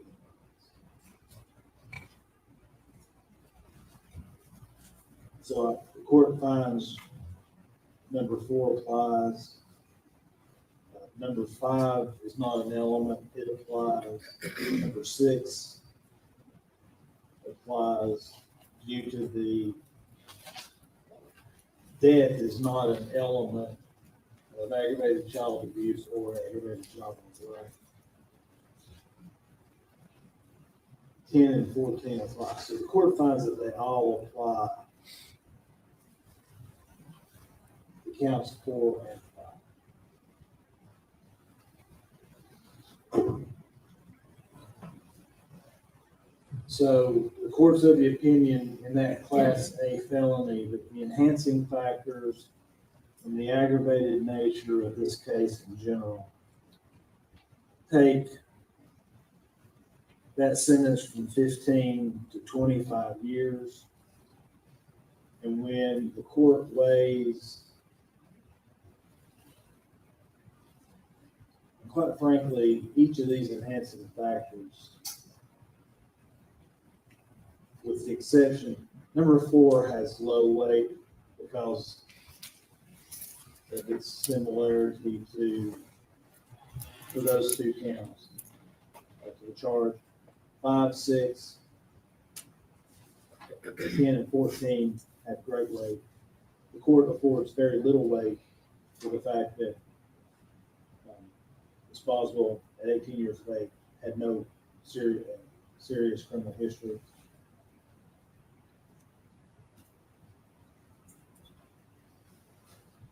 So the court's of the opinion, counts 4 and 5, that the sentence should be 25 years.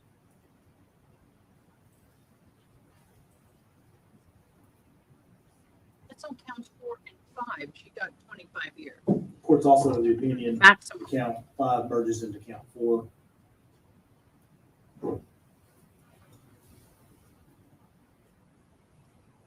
Okay, we slowed him down because in the beginning he was talking about this fast, so the mic is really mute and we couldn't understand a damn thing he said.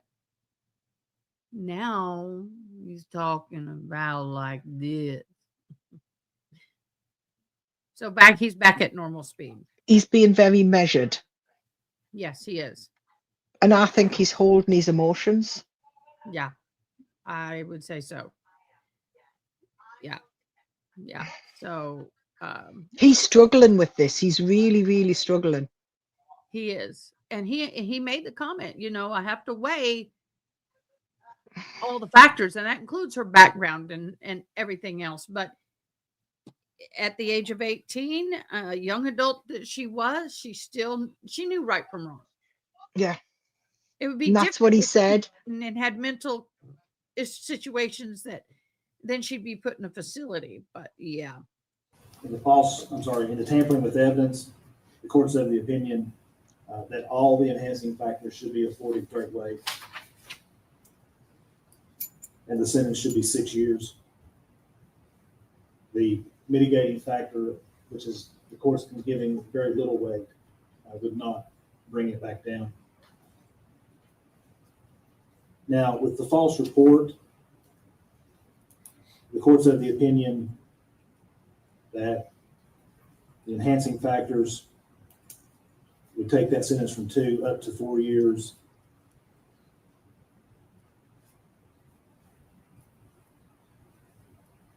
And again, there being only the one consideration of the mitigator, it'll be 4 years. Under the case of State versus Smith, Tennessee Supreme Court, 436 Southwest 3rd, 751, handed down in 2014. Justice Holder, I believe, delivered the opinion of the court. And You brought that into chat in this court stated. the opinion of the court was that due to the principle of lenity, not leniency, that a false report, because the legislature was ambiguous as to how they think that a false report should be punished, that the unit of prosecution isn't determined by the number of individual and distinct occurrences of false statement, but that the unit of prosecution is whether a false statement was given pursuant to a particular incident or offense. At least that's the way I read it. So it wasn't that it's a continuation of the interview. It's that the incident that is in the officer's concern is the disappearance of the child. And the Supreme Court says in that case that even if you tell 16 false statements about the disappearance of that child on different days and to different people and different variations of the story, it's still one incident. It's the disappearance of the child. So counts 7 through 17 all merge into one count. So they all merge. Counts 8 through 17 merge into count 7. So it totals to 9 total counts. Some of them are merging. And count 19. Okay, so this is according to the details. There are 19, but some of them are merging. Okay. First degree premeditated red room. First degree red room in preparation for let me move it so I can read it better. Preparation of aggravated child abuse, first felony red room. First degree red room in preparation of aggravated child neglect, felony red room.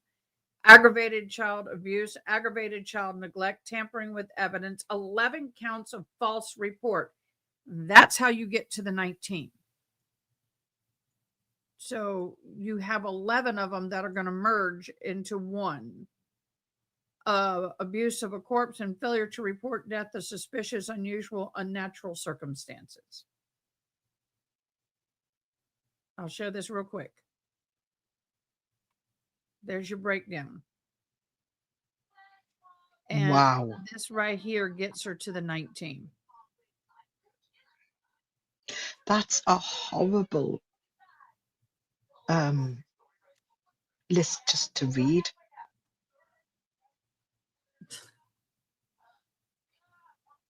And it sounds thingy, but when they were doing the sentencing witnesses, no family, nobody there for her. 2 police officers, and how it impacted them.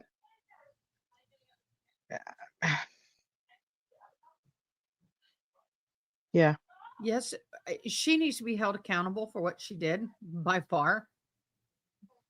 But a lot of people failed this baby from the moment she was born, and it's documented. This isn't just her claiming it. I mean, it is documented. Keep watching. Yeah. So the opinion enhancing factors take that sentence from 1 up to 2 years. So that'll be a 2-year sentence. We count 20. And again, I'm weighing the lack of mitigators. We count 20. that sentence will be 2 years as well, for the same reason. Now, since I've already talked about merger, the courts of the opinion that counts 1, 2, and 3 would all merge into a single life sentence.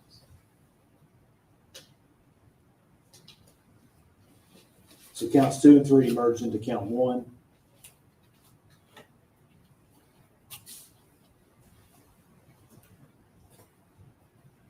Now we'll talk about consecutive sentencing. In the state's filing, the state under 40-35-115 urged, and I think this might be a mistake, that urged number 2, that the defendant is an offender whose record of criminal activity is extensive. And of course, ruling, I just so clarify, it wasn't a mistake, but at the time it was filed, we would have all the false report counts. Rely on that criminal history. Obviously, since the court's found it more duplicitous, they don't exist anymore. So we're not relying on that. The court rejection. But the court also relies on enhancer number 4 from the same statute, 40-35-115, that the defendant is a dangerous offender whose behavior indicates little to no regard for human life and no hesitation about committing a crime in which the risk to human life is high. Now that's what the factor says in the statute. But it's pointed out in State versus Taylor,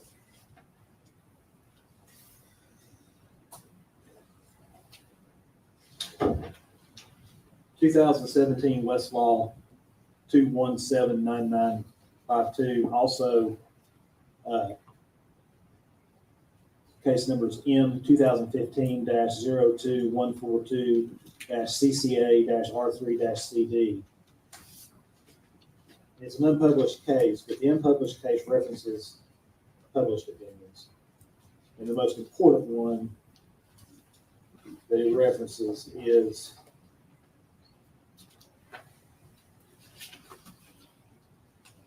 State versus Moore, that quotes from the main case of the Wilkerson case, 905 Southwest 2nd,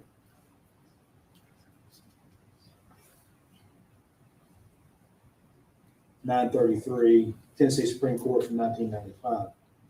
And the Supreme Court, in determining the appropriateness of 40-35-115, enhancing factor number 4, states that in addition to what's stated in the statute, that a court must also find that a sentence, consecutive sentencing, is necessary in order to protect the public from further misconduct by the defendant, and that the terms are reasonably related to the severity of the offense.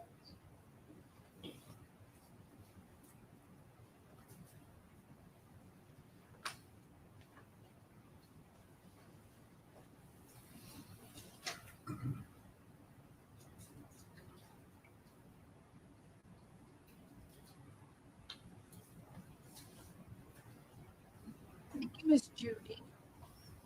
Judy misconstrued.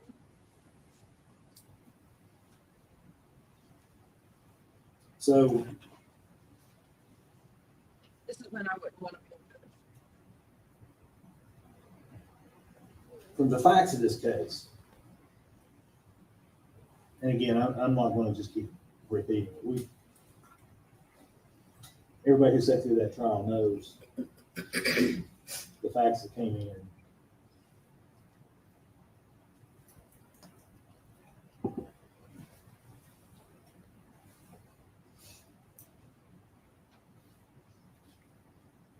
The testimony during the trial was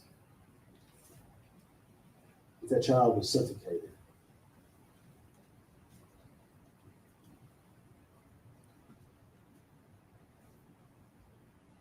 When you look at the pictures of how tightly this baby was wrapped in blankets and aluminum foil, and the mechanism of being stuffed into that trash can head first,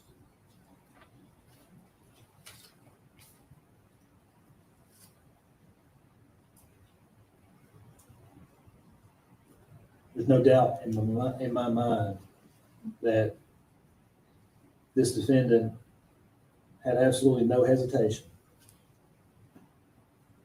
when she killed her daughter.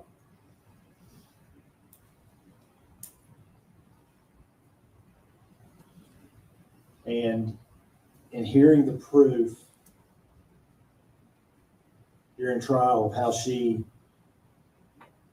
continued to live her life, and from hearing the proof circumstantially as to why she might have done this deed, because this new boyfriend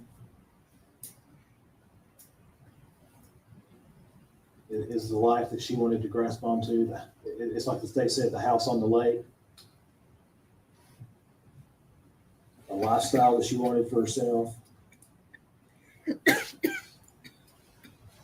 The fact that Evelyn was just in the way.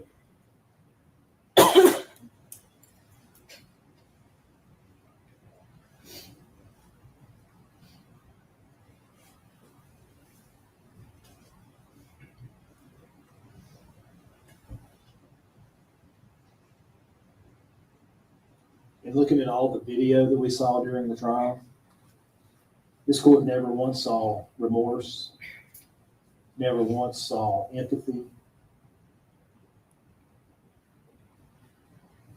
out of the defendant.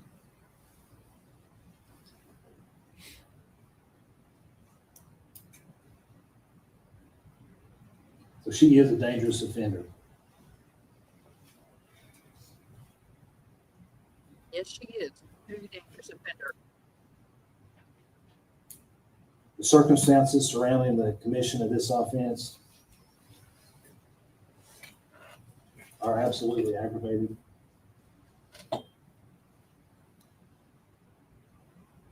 This baby couldn't care for herself. This baby had the only life this baby knew. The only way this baby could get through a day was through her mom.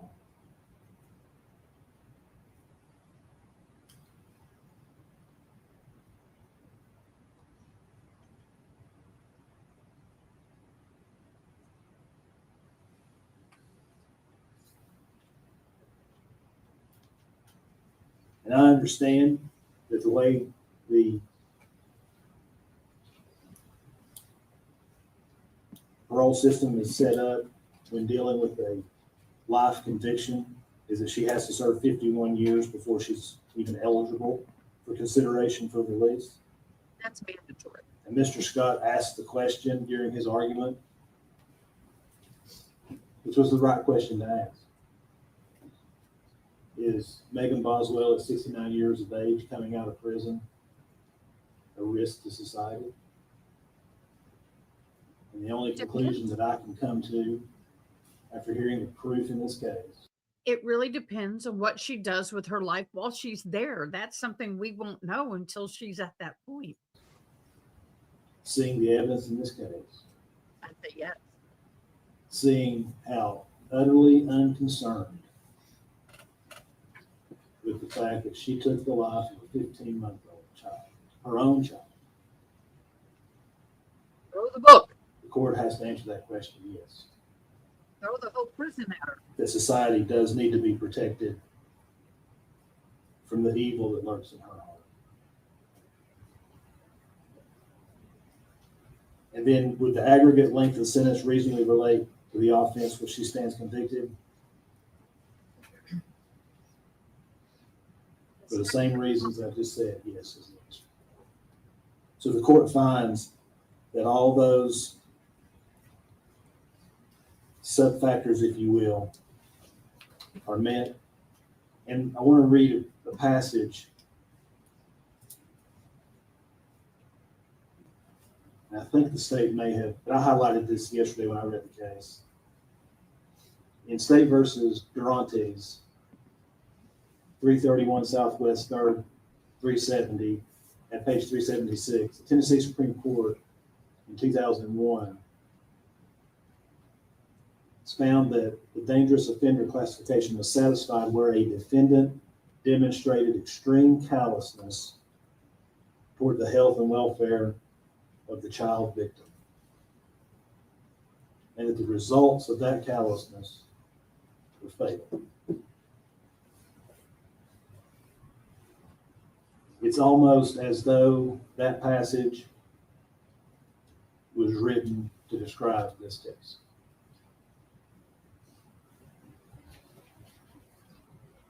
Therefore,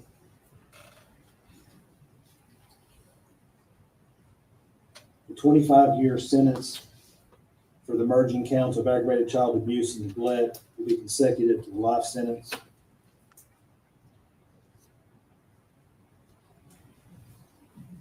She won't see the daylight. 69, and then The 6-year sentence for tampering with evidence and the 4-year sentence for false report will be concurrent with each other, but consecutive to the 25 years. And the 2-year sentences for the abuse of the corpse in count 19 and count 20 will be concurrent with each other, but consecutive to the 6 years. So in counts 4 through 20, that'll be a 33-year sentence as a range 1 standard offender, consecutive to her life sentence. The court has considered probation. She's not eligible for probation on the Class A felonies. That 25 years has to be served by statute. The court has considered probation on the additional 8 years and finds that a grant of probation would depreciate the seriousness of this case, given the facts of this case, given the fact that she has shown no remorse, she has shown no empathy towards this child, her child, and probation in those counts will be denied. Mr. Scott, I believe at sidebar, you had indicated that you would like to have a transcript prepared before, in order to prepare the motion for the trial. Yes, Judge. I'll order that transcript, whatever order I need to sign, share, I'll do it. Judge, I would also like to have this sentencing period as well. Sentencing hearing will need to be typed up as well. We'll set this for status.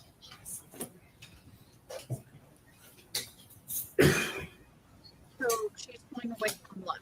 We'll send Ms. Boswell back to TDOC, and let's set this for a status on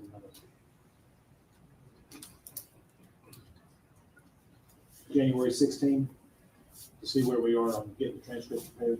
That's fine, but I'll wait Ms. Boswell's appearance. Well, what I prefer her to do is appear by Zoom. That's If fine. she can, but if not, yes, we can. So he wanted her physically here, the lawyer, and the judge said, no, we'll do Zoom. All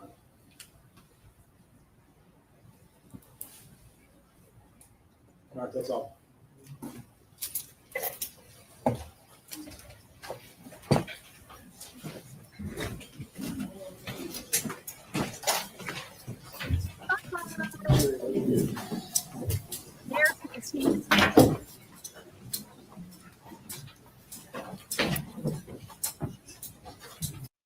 Okay, she's gone.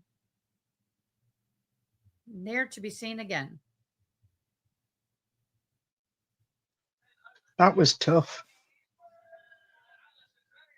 Yeah. I mean, he took a long time, but I appreciate him weighing everything and making it clear. He told us what he was doing, why he was doing it, and the case law that backed up why he was doing it. He brought, as I said, he brought the receipts. And I think that this is so that he's can't be done for appeal. He's got nothing. And also with her saying biased, you know, if I had this unbiased, whatever, if it wasn't this, if it wasn't that, he came in saying case law says this. I'm only doing what case law says.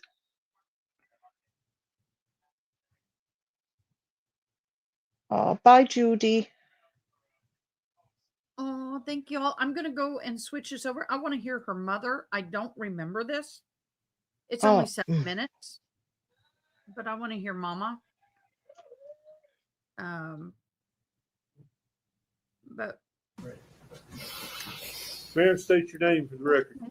Angela Boswell. You are Megan Boswell's mother. I am. Ms. Boswell, you know the purpose of being here today. I do. I want to ask you some about. do you want to move our pictures to the other side? Oh, But, it's okay. She's there. First, a little bit about yourself. Okay. And I'm asking you these questions, Ms. Boswell. I'm not trying to embarrass you or No, test any no, sir. aspersions. No. You married Tommy Boswell when you were how old? First time 15. You speak into that microphone just a little more, please. The first time 15. And when did you become pregnant with your first child with him? I had my first in April and turned 16 in July. So, Okay, and who was that child? Tommy Jr. Okay, and then you had Megan at some point. How old were you when you had Megan? There's 8 years difference. I was almost 24. It's okay. So, let's talk about Megan's life growing up. Would it be fair to say that during her lifetime, she's witnessed drug use between you and her father? Yes. What type of drugs? Opiates, mainly. Scoot up or speak into that so the jury can hear you. Opiates, mainly. Did that drug use lead to other problems? Yeah. Arguments, fighting, yes. Okay. You say there Strife strife. is what it brings, yes. Nonstop. Is that something that went on pretty much her entire childhood Yeah. growing up? Yeah, from the time she was pretty little, yeah. Okay. Mm. Good. Now, did she witness fights between you and her father? Yes. Okay. I think at some point her father was convicted of aggravated assault and kidnapping. Yes. Were you the victim in that? Yes. Mm.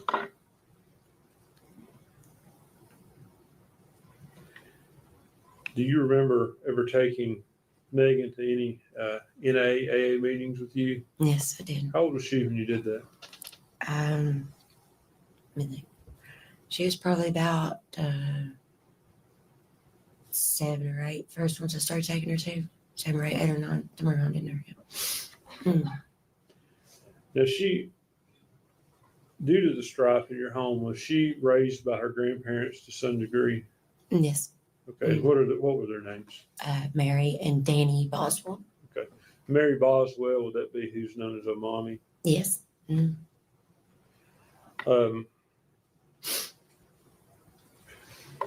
These problems, do you feel that it's partly your fault, the problems Megan's experienced? No, absolutely. Yes. Yes, absolutely. Now, unfortunately, your problems, that they went on up into, we saw a video in here of you being brought down from the jail to talk with her in 2020. Yeah. Mm. So even up until the time she went to jail, you were in and out of jail. Yeah. Okay. Yes. I've been. Have you been convicted of numerous crimes? Yes. Now, have you managed to straighten up at this point? I have, yes. You're hoping to? Yes. I pray every day and just, to do my best and try. I've learned the importance of a mother's role, but not for Megan, I didn't. All right. I failed her on that miserably. And you're here asking the jury to give her a sentence of life as opposed to life without. It's Maggie is at her core. She is a generous, kind person. And through all Maggie's went through, Maggie still has potential. She she was trying so hard. You know, she didn't repeat my mistakes. Maybe learn from my mistakes. She was trying to do better with Eve. You know, she wasn't repeating. And I think she got saddled with, you know, just because of my mistakes that she did those, and that was not it. That was not the case with Evelyn. Would it be fair to say she didn't have a good role model for the mother she No, be? no, she did not. Answer any of Ms. Massengill or Mr. Harper's questions. I don't have any questions, Judge. Thank you, Megan.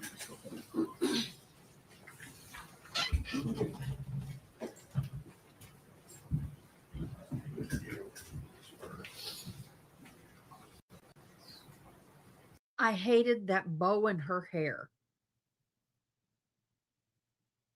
This was this is the Donna Adelson effect. It's the let's make them look as innocent. She looks like she belongs on Little House of the Prairie. Yeah. This is what it is. We need. Yeah, no, I hated it then. I hate it now. And it's one of those things you just go, oh gosh, you know, my stomach is not happy for multiple reasons, but it is true. The mother, I gotta say, I appreciate her mother stepping up and saying, I failed this child. Oh, the emotion in our mum. I felt shame, embarrassment, and shame that of what she experienced as a mother, and shame that she projected that onto our child. Yes. You really felt that our mum was just this. Raw. Our mum was taking it on herself. Our mum says, yes, she went through all of this. I knew I could not. I couldn't. But as much as she was taking her to the AA meetings and the NA meetings, she was still going. Not the environment for a child, but she was attempting. If she had no childminder, she was still trying to go. She was trying to get help. You could see the struggle, and I'm just like, that's a mama bear that's just struggled and been in some fights. And looking at this picture of her, I don't believe this was an act. I believe that she was scared out of her ever loving mind, and very well should be. But you would not believe that kid, that I'm going to say that kid we saw sitting there, done up with our sleeves that were too long and our little twee bow in her hair, was the same kid we saw today. But it's interesting because now she's in a jail with adults and very impressionable. And she's taken on that tough kid, that tough adult attitude. I've been wronged. I didn't do this. Y'all doing this to me. And I mean, wrong attitude to walk in the court with, boo. It sure in the hell didn't help you. I don't think it would have helped even if she went and said anything. Yeah, I thought after yesterday we were going to get softy fully. I thought we were going to get offer, you know, really meek. If she did speak, really meek, really, as you said, humble, still not taking responsibility, but I had a hard life. I didn't know better. I haven't had a chance. It's been nothing but hell for me, Your Honor. yeah, Like that. even she could have still said, I still don't believe that it was me.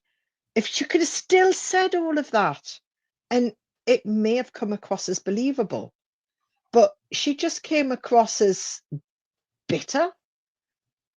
There was I would not have put her up there if I was her lawyer and knew she was going to open her mouth in that manner. She had a right. I mean, he can't stop her, but I sure would have discouraged it. Yeah. I would have said she's speaking against attorney's advice. But maybe she didn't know how she was going to react to it until she was up there. Maybe they talked her into being gentle, and once she sat there, she's like, this is my chance. Yeah, I believe that. Oh, but as a You know, mum, to sit there and admit, you know, to the opiates, to the abuse, to not getting out of the abuse, because that's a biggie. The amount of women who get blamed and shamed because they don't. They stay there and I'm only use the word, sorry, I think inverted commas, put up with it. They don't put up with it. They're too damn terrified because they've been threatened and they can't leave it because they're coerced and they're under so much control. I just saw, as you say, that was raw. If we'd got up and seen a bit of that, even 10% of that, of Megan.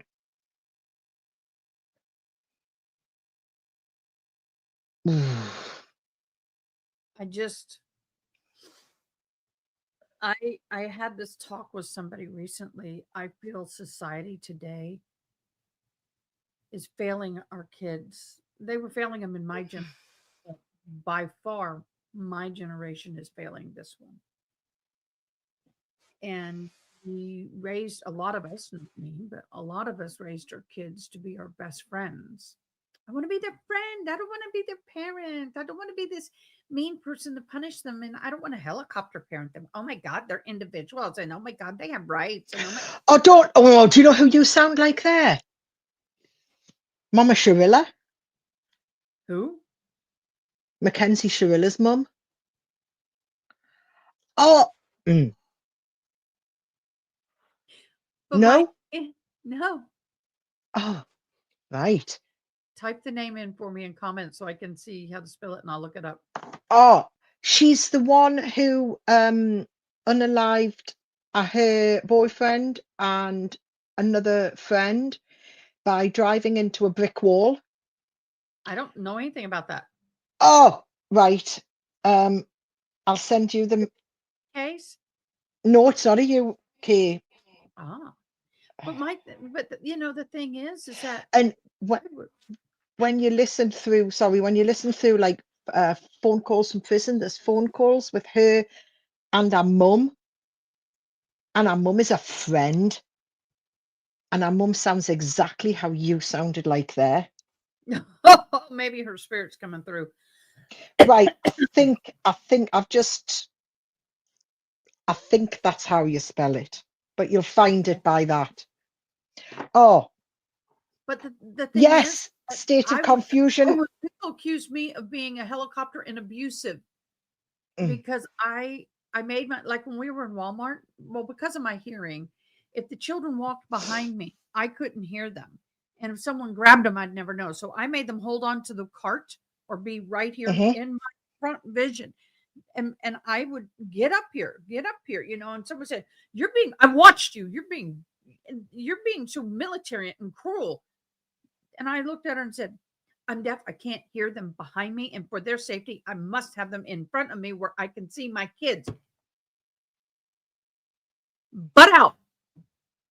You know, because I got so tired of it because I had to be different than other people because I was going deaf. Yeah. But I expected my children to behave. And if they didn't behave, I didn't sit there and let them just scream at the table at a restaurant until they got the screaming match out of them. I took them out to the bathroom or outside. And yes, I did swat their butts. We were on holiday once, and I'm going to say my eldest would have been about 7, and his sister would have been about 5. 7 and 5 or 6 and 4, round about that age range. Yes, state of confusion. And he was a little, and I said to one of these, I says, if you push me for 5 more minutes, I swear blind, we will go back to our apartment on the resort where we're staying, and we will stay in that apartment until evening meal, and we will not get out of it. And you will not be able to do any of the wonderful activities. We spent the day in the apartment, but we spent the day in the apartment with his sister, who was 2 years younger, berating him because she had to miss out because she couldn't go back up anywhere by herself. So I'm saying to her, there are consequences. Now, that same girl with her eldest, who's now a teenager, he was climbing on the back of the sofa once and being silly, and she says, if you're not careful, you'll fall off. One day ago, Mackenzie Sharilla is linked to another death. What?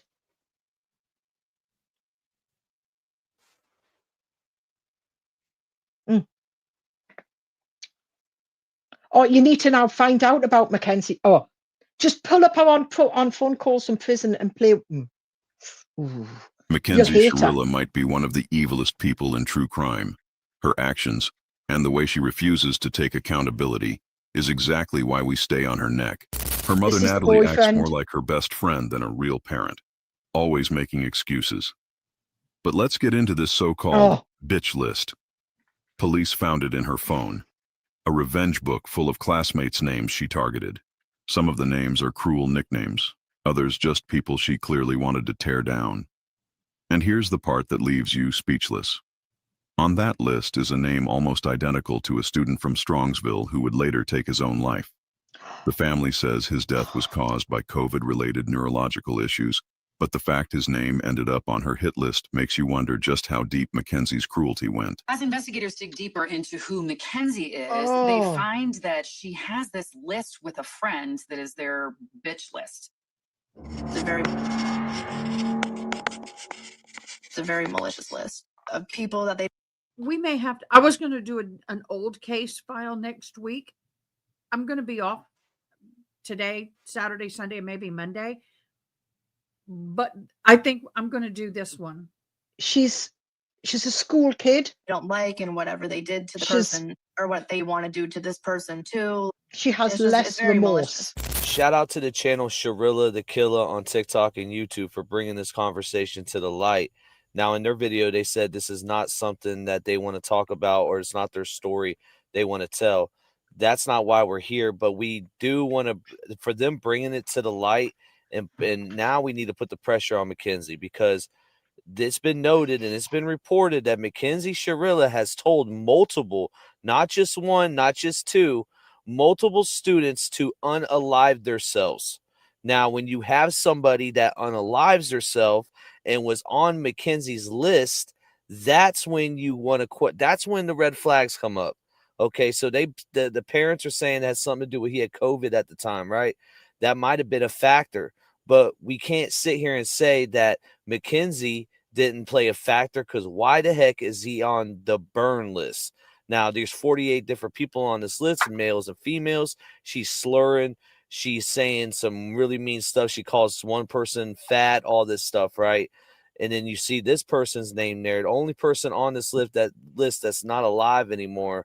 And it just makes you think, like, Mackenzie might have something to do with this. I'm not playing. The bullying that she did and the words that came out of her mouth was very powerful, especially when you're a teenage kid. And what she was doing, there's no telling what she would do to you. Like, it's just disgusting. But I just wanted to bring this to the light because she might be responsible for this. In my opinion, not nobody else's. New Age Plug, you did it again. Now, we also got somebody in the Black community calling Mackenzie a hood rat, and it's hilarious. Let's get to that. You know, sometimes hood rats end up in the prison system. And I can already tell y'all, this lady is hilarious. I'm sorry, she is a hood rat. Facts. It's just, it's ghetto. It's ghetto. Mackenzie Sharilla is basically a YN. She is a hood rat. Phone calls from prison have released her phone calls, and they've released like about 3 or 2. Okay, I'm going to Talk. This is how you are. You a hood rat. To do the whole video, just in case. Yeah. Wow, we're gonna. Okay, this I got to look into when I get a chance. But honestly, her mum did in our sentencing. Our mum stood there and said a little bit about the family, but then talked about Mackenzie and said she couldn't have done this. She wouldn't do it. If you spent 5 minutes with darling Mackenzie, you'd know. And you're like, she did that. I mean, she got to the point where they did they looked at cameras and everything, and did cell phone tracking, and she'd scouted the route. She was around in this industrial area a number of times beforehand, going the exact route that she did on the night. And you're like, she kept trying to say she had blackouts. Think, well, why were you driving? She never told the police she had blackouts. When Oh, she the drove first, her car into. she drove that car into a building at 100 mile an hour, Trying to kill herself. and the two boys. No, she wanted to kill her boyfriend. She told him many a time in text messages. Yeah, they arranged. They didn't know that this other person was going to be. Oh, How many days and did this trial last? I'll have a. Can see.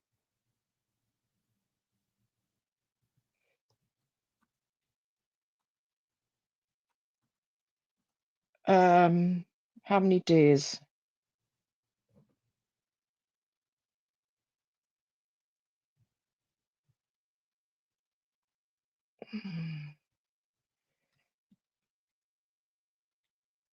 I don't know how many days it was.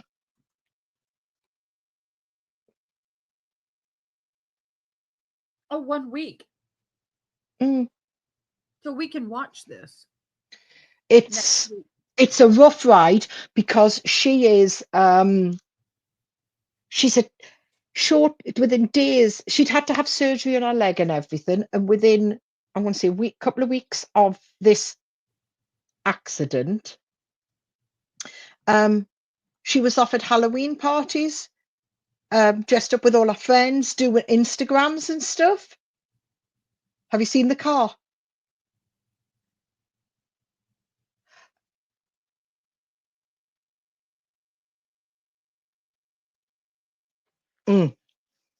If you need a one to get lots of angst off you, this is the case. Obtain more body cam video, which sheds some light on the crash, the investigation, and the arrest of Mackenzie Shirilla.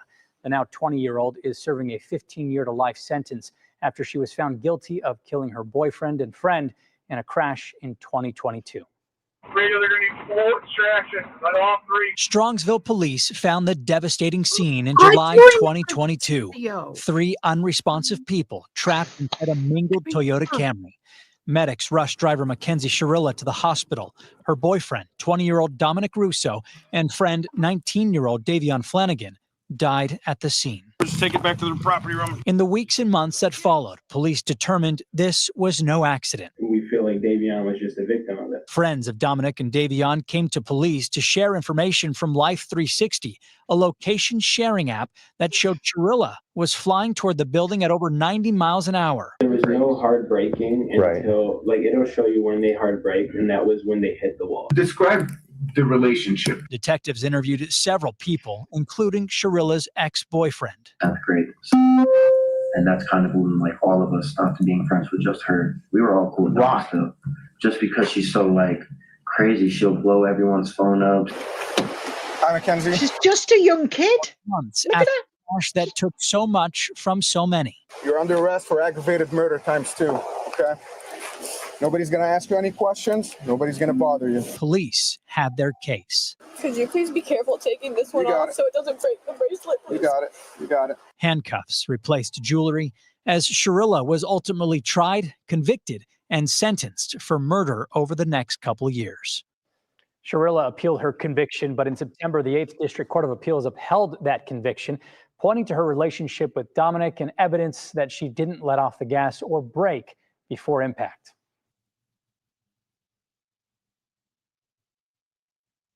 Holy hell! I've just sent you a. We're seeing that news. I've just sent you a video there. Oh, it's. But you've just play a little bit of that, and you will understand. Get it out of your app and into my computer. Can you? Right. Can you just send it in the comments? Yeah. And then I'll click on comments and pull it up. Holy crap. Oh, Boswell. she's a victim.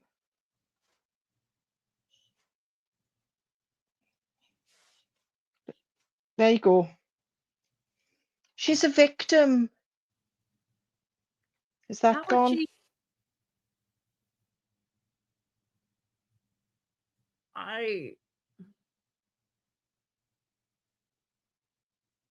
Have you put it in there yet? I've put it in. Here it Is goes. it coming up? Chat. I don't see it in the comments. Where did you put it? In YouTube? Yeah. It's not showing up. It's showing up on mine. But maybe it's not. Maybe YouTube won't let me put a link. Oh, you can put links in. If you're on YouTube, what you're going to type in, just type in phone calls from prison.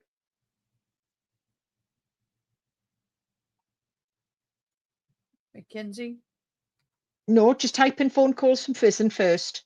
It's a channel that what they do is they apply to prisons and they get the phone calls of offenders. A PCFF? FP?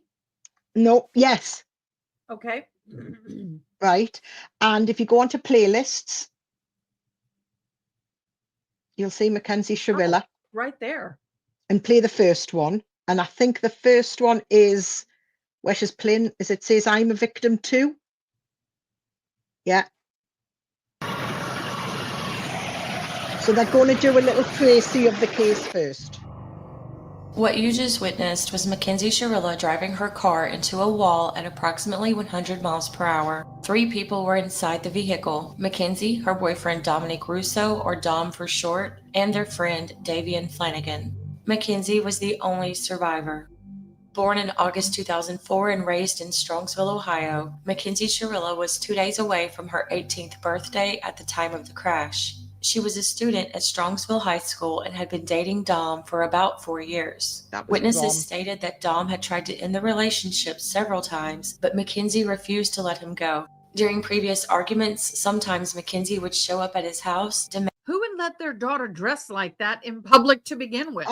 demanding to be let in. The mother. Keep my car. Tell me to break the door. Keep your car if you do not let me in the house. You're going to keep my car. If you don't let me in the house, yes. Dom, if you do not open, you think I'm joking. You think I'm joking. Like, I'm dead ass. What do you mean? You know exactly what I mean. You don't even know exactly what I mean. You're going to come open this door right now, or there's going to be a serious problem. Davion Flanagan was a friend to both Mackenzie and Dom. He partied with them the night before the crash. The next morning, Davion asked Mackenzie for a ride home. In the early hours of July 31st, 2022, Mackenzie drove her Toyota Camry into a brick warehouse at approximately 100 miles per hour, taking the lives of Dominic and Davion. Shortly after the crash, people were reportedly concerned about Mackenzie's lack of remorse when she started posting TikToks and attending Halloween. No hole in the building? 90 plus miles an hour. And where's the building damage? Dang. Parties. This is just after. What? Yeah. This is shortly after the accident. She was doing TikToks and going to Halloween parties. Is this, which one's her? The one that's yeah.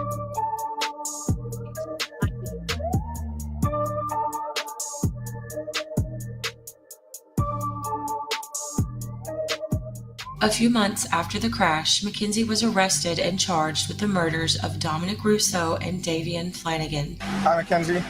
Step out for me.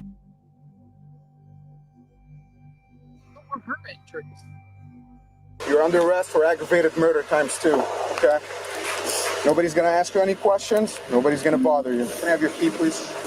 Could you please be careful taking this one off so it doesn't break the bracelet, please? You got it. You got it. Oh, bless.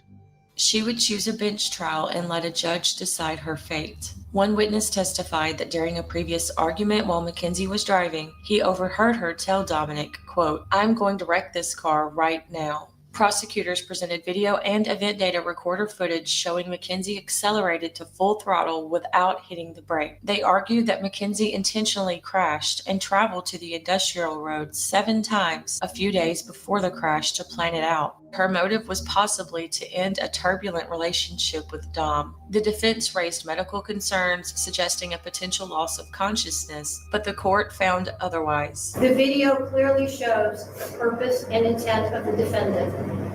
She chose a course of death and destruction that way. Her actions were controlled, methodical, deliberate, intentional, and purposeful. This was not reckless driving. This was murder. In August of 2023, Mackenzie was convicted on 12 counts, including murder. She was sentenced. I don't think she'd ever have to take responsibility for anything in her life before that. To 2 concurrent life terms, which makes Mackenzie eligible for parole after 15 years. The remainder of this video contains clips of Mackenzie's jail calls during August 2023.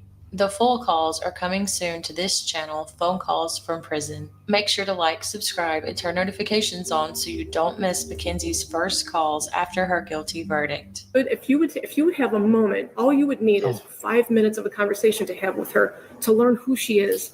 Her mom? Yeah. Just that you would just need 5 minutes to learn who she is and what she's capable of not doing and doing, and you would see for yourself. Oh my gosh, I wish I could just like really talk to you right now, but I'm like scared to ask questions. Ask you my won't mom, know she will which tell is. you everything. She knows the answer to everything. So Monday, you're gonna be like finding So this out? is a friend. Yeah, if I'm guilty or not. But I'm going to be on the news again, so you will see too. Holy shit. Monday at 1 o'clock, I'll be probably on the news again.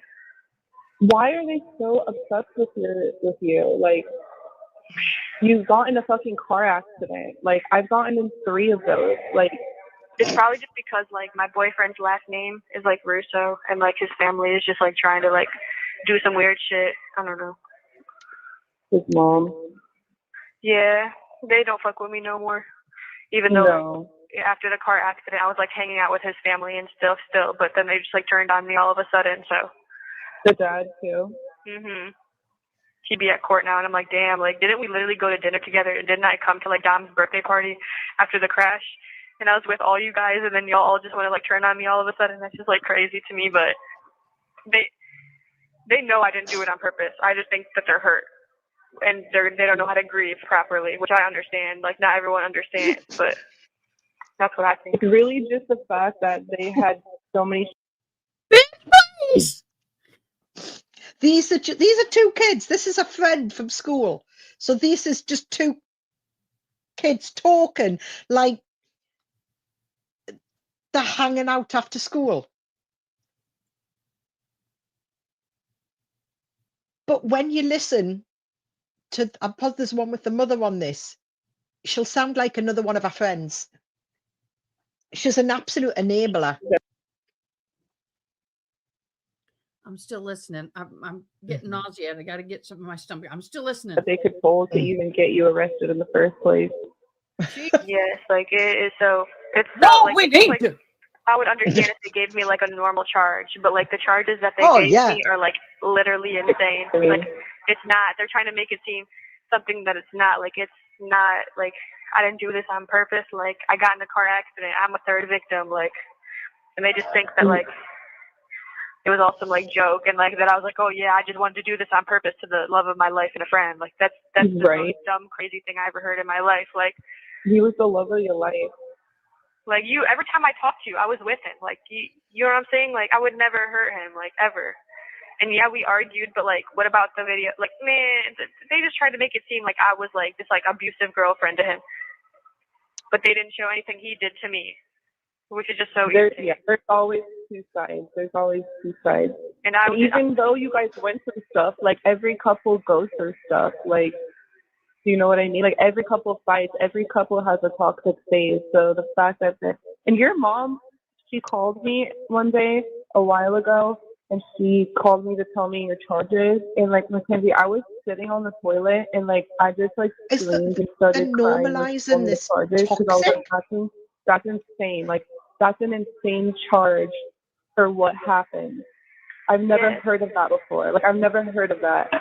There's evil working against me, like, and then I'm like, why would I be saved to live like life if like they were just gonna arrest me and like I don't understand. They brought me back to life just to put me in jail. Like that just doesn't make any sense to me. Like so then like I try to think that like damn maybe there's like something good for me planned. Maybe like this is all a part of my story and then I'm gonna write my book when I get out of here and shit.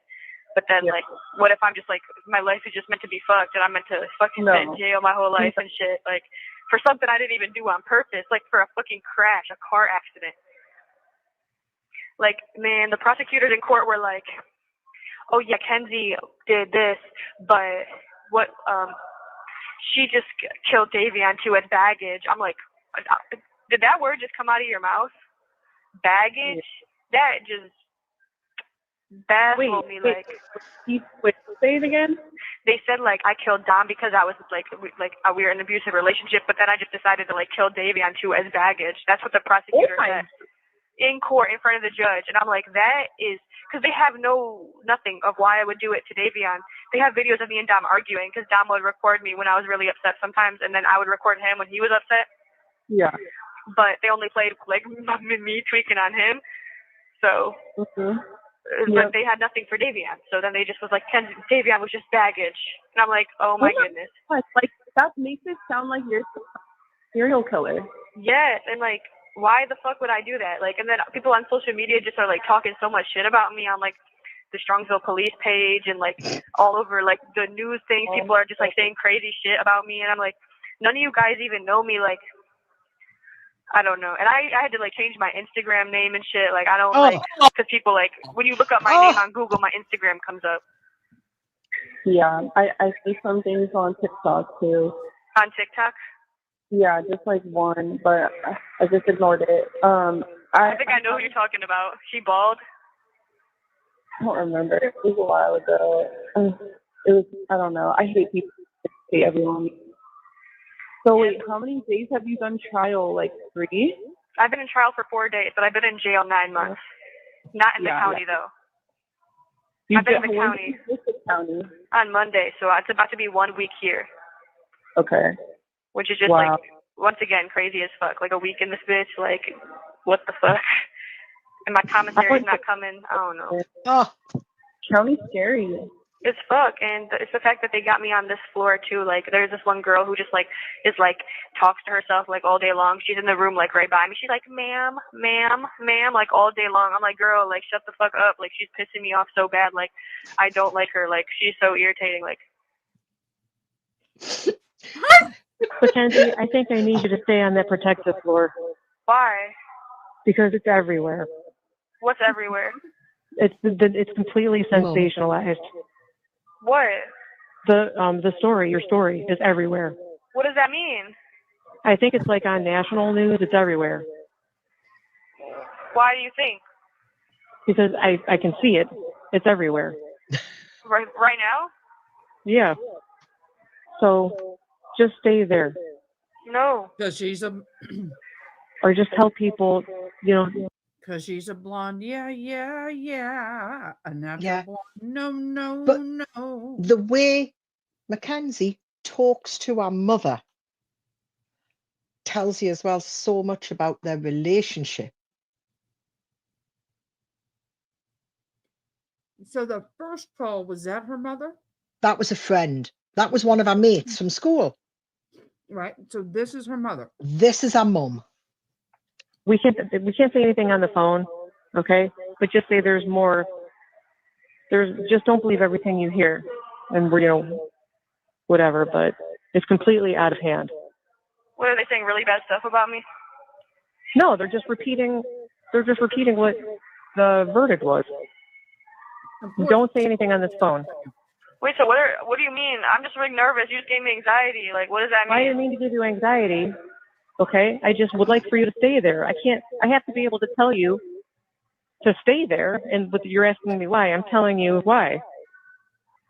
Well, like, you're acting like it's bad? Like, what are they just saying? Like, who is posting about it? Like Fox or something? Not like Fox, like Today Show and shit like that? Like. You care because why? She needs to know not yet. where it's being. narcissist. Not them yet. Has it? But Who posted it then? I think it's like in New York. Somebody saw it in Virginia or something. You should make a Facebook page, like a Facebook group where it's like Free Kenzie and stuff like that, and like. So I'll talk to somebody about it. I'm going to talk to somebody about it, but I would like for you just to be safe. Okay? I'm gonna be safe, but you're making me nervous. Like, what? Why do I have to hide? Like, what? I don't want to be, because I don't want people just to believe what there is being said. You know what I You're mean? acting like I'm the only person charged with murder in here, though. Like, I know exactly. That's what I would just like for you to be safe. That's all. That's all I'm saying. I know that 85% of the people in there are not guilty. So wait, it's all over the world now. That show's like national news. Okay, I got to tell you one more thing. What? It was published in England. What? Yes. It's world news. I think the Daily Mail just publishes it in all their publications, but yeah, the UK. It's on the Daily Mail. In UK. Maybe Kim Kardashian will reach out herself. That's what I'm saying. I'm hoping. We're getting there.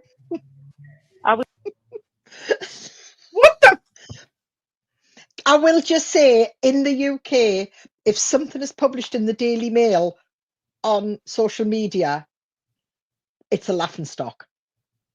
Do you know what I mean? It's not a badge of honor in the UK.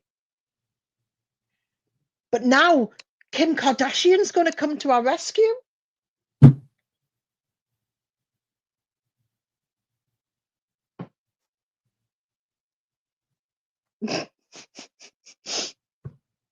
Okay, now I'm really sick. Isn't this so exciting, though? It's national, it's worldwide. Are you not excited for her? Let me tell you, my ex-husband case went national. Mm-hmm. Somebody picked it up across the ocean and talked about it for a nanosecond. I wasn't all excited. I was like, oh shit. Mm-hmm. Yeah. But you wouldn't be on the phone to him going, well, you never guess what?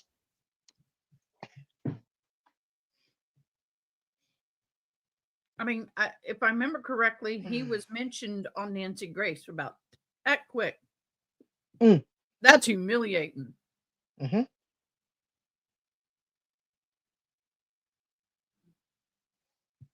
I'm appalled at the mother. I was going to do this anyway, so this is great. And they can reach out to us. Mm-hmm. Craziness, baby girl. I don't know. But listen, I need you to still have faith and trust that the truth, Kenzie, will set you free. We just don't know the length of time this journey is. Okay? Don't go get God. God. So you just have to, in this time, take care of your health, okay, and your mental health, and just go to I school. want my commissary. I know. Oh, I know. It's exciting. Amy, when do we get our commissary?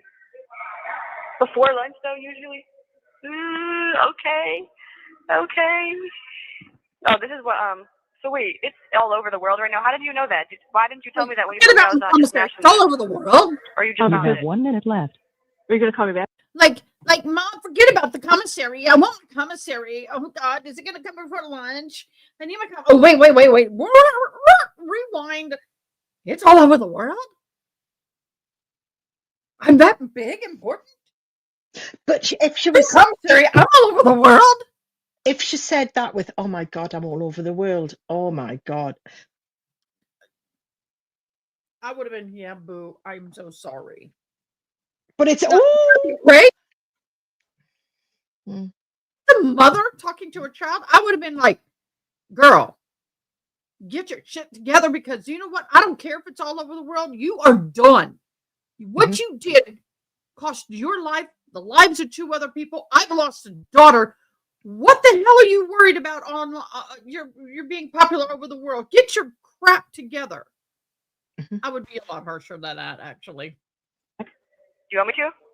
Or do you have to work? I do have to work a little bit because as the news articles are coming in, my sisters are sending me screenshots. So Yes, take all the screenshots because this is just gonna be crazy when I come out of we'll fucking make a jail. little scrapbook. That's an innocent ass bitch. But anyways, I love you so much, Mom. I love you so much. Yeah, call me. Please call me again if you can. I would hate to hang up and then miss. No, it's okay. I'll call you again soon. I'll call you again today. Okay. For sure. All I don't know when, but I will call you again as soon as I can again. I'll call you, I'll let you work for a minute. All right? I know I'll you be okay. hella messages. I know you'll be okay. I love you. I love you, love you, love you, Mom. All right? Me too. Just don't talk about the case with anyone. You know I won't, but I love you so much. Even if they try and ask you a question, keep your spidey senses up. I will. Okay. I know, Mom. I just All love right. you, Mom. I love you too. Tell everyone I said I love them and to keep fighting for me and to free me. Oh my This God, shit's girl. some bullshit. The truth Thank will you for prevail. Love you, using Mom. I love you. Bye. Goodbye. I need people angry like Dad. That's what I need in my life. Okay, hold on a second. We can be. What? What? We are like that. We just can't be like that on the phone with you because they're listening. And I don't want to give anybody anything. I don't want to tell anybody. What should I say? Hey to them or what? Like, hey, bald head. Hey, tiny girl. Hey, Dippy. Like, what's up? I don't want to tell them how we're doing. I don't want them to know that you have to poop. I don't want them to know that you're on. You know what I mean? I don't want them to know fucking anything. They can know. I'm about to take a fat ass shit and pretend it's on them. Fuck. I don't want them to know anything. I don't even want them to know about how much he loved you and you loved him because they're dirty and gross. I hate that all of our calls are recorded and that we don't get to have any intimate conversations about anything. I don't want them to know how you slept. I don't want them to know what you had for breakfast. I hate them. I don't want them. Who is that? The media? I think it's the people, because at one point she does find out that the internet are listening to our calls. They know that all this gets out. But my thing is this, Boo. It's all over the world. Oh my God, maybe Kim Kardashian will follow me and like me. Oh my God, it's all over the world. And Mum's like, my boo like a picture tonight. It's okay, my JJ smells like fish 5 days a week because I only get a shower 1 day a week. I'm stinking up in here. But you know what? That's okay. It's going to make me money, Boo. People going to send me commentary. Hey, guys, if you're listening, send me commentary. And Mum's there going, don't worry, I'll make the Facebook page. We'll get this going. Oh, and I'll take. Oh, and Mom, make sure you take pictures and Snapchat so when I get out of here, I can see it. For our scrapbook.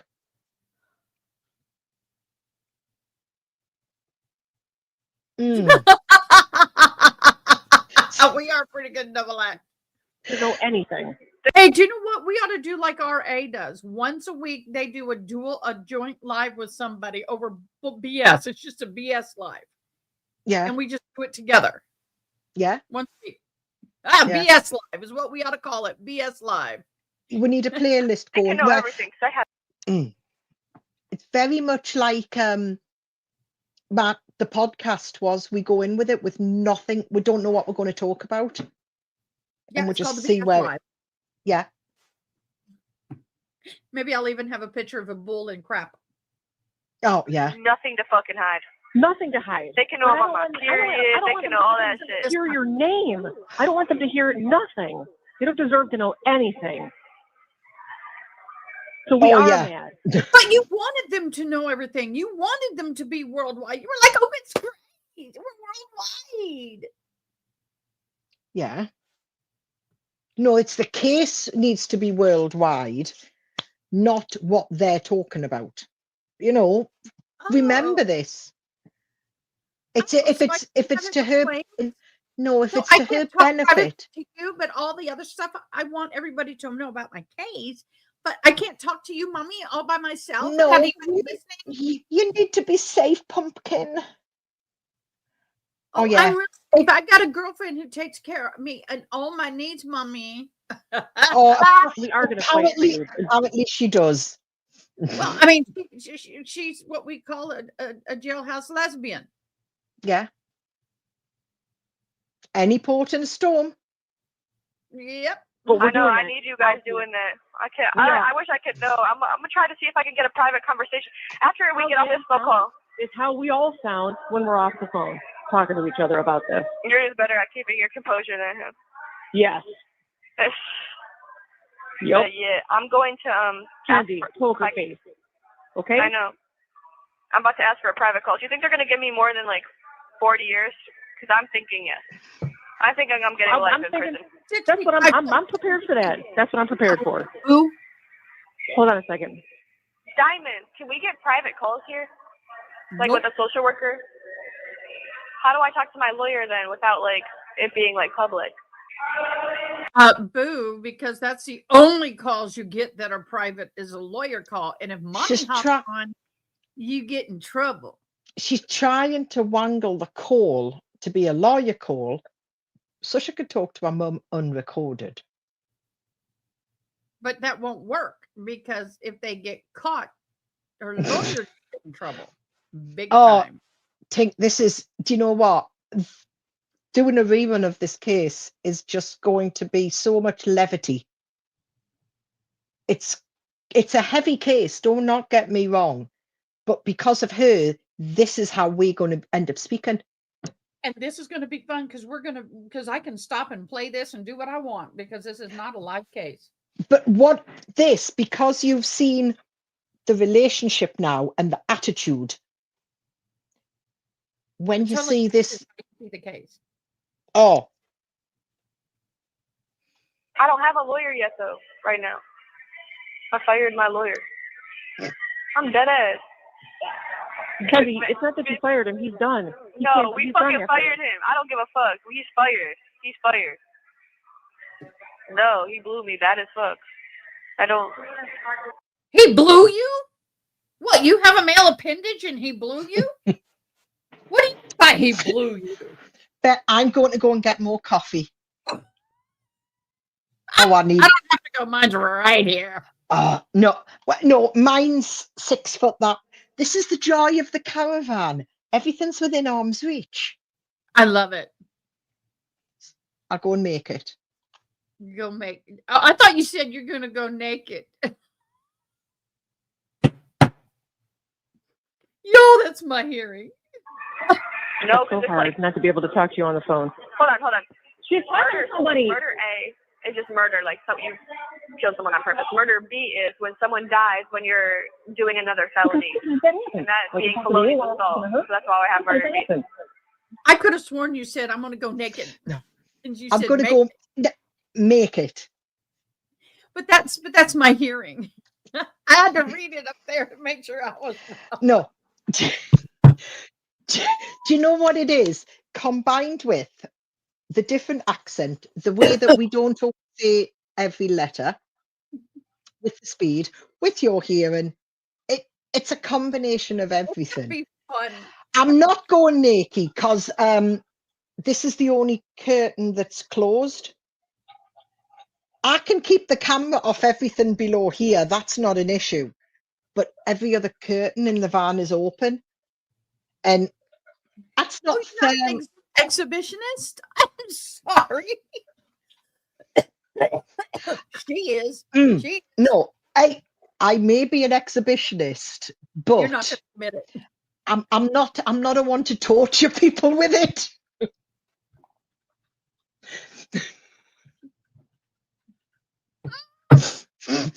Sorry. I must spewed. Yeah, take it too. Snort. Okay. I don't have much longer, so let's get through this. Yes, that shit is just irritating as fuck. It's like they're acting like I killed like 85 people. Like I didn't kill nobody. Like you gotta keep up with my case when you go home. You can come to my court if you want. If you don't want to, I'm dead as fuck. We need you there. I'm dead as fuck. You funny as fuck. You have 1 minute left. I don't know. Troop. He's bald as fuck and shiny and has a roll in his neck. I have a girl and a boy and a detective against me. All right, Mom. I love you so much, Mom. I'm gonna talk to you again. What time can I call you again? Like call you my next time I come out? What time is that? I I don't know. I don't know, maybe around 9, after 9. If I can call you around 9, I'll call you around 9, but it might be a little bit later. That's fine. That's okay. Just let me work for a little bit. I love you, love you, love you, love you, love you, love you, love Honey, you. we Mom. love you too. I love you too. I'm about to be done. I love you, love you, love you, love you, Mom. Love you too, Funkin'. Are you muted? I'm on the phone. A friend of mine fell at our shop. Right. I gotta go check on him, but I'm gonna have to end it anyway. Oh yeah, But, absolutely. yeah, but oh my God. Yeah, okay, I'm going to live communications. I'm going. But the attitude is, yes, Blazy, that's a completely different channel around exhibitionism. But they try to paint her all this, of which there's no, she's got these conditions that cause her to black out. There's no medical evidence to prove it. It's, Okay, Ada, please don't forget to send members.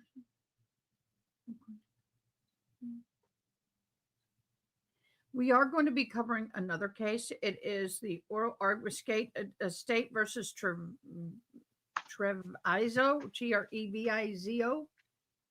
That is a case we will be covering as well. Just going to let you know. I have, look, more coffee. More coffee. But I'm drinking Vietnamese weasel coffee. Ooh, fun. If you Google it, you'll understand it. I'm not going to say what it is. That's the one for you to Google. Really? Really, Vietnamese weasel coffee. My son-in-law was working over in Vietnam and he brought me some beans back. So I ground the beans fresh. They eat and they the beans out. And then I grind the beans. They do wash them, I hope. Or I will say, well, if not, it was all dried on. It's strong coffee, but there's no bitterness at all to it. It's a lovely, lovely, smooth coffee. And I think it was a 300-gram bag of beans was $20, which for us for coffee is expensive, but it's not a cheap coffee. Yes, Blazy, chocolate covered. That very special weasel chocolate. That's another channel, that one. Oh, thank you. You are so correct, June. Thank you. Now I understand what you're saying. Give me a second. Give me a break. Give me a break. Break me off a piece of that Kit Kat. Oh. I've come to the realization. Here we go. This is what I was forgetting to do. Oh. What I forgot to do. Thanks for reminding me.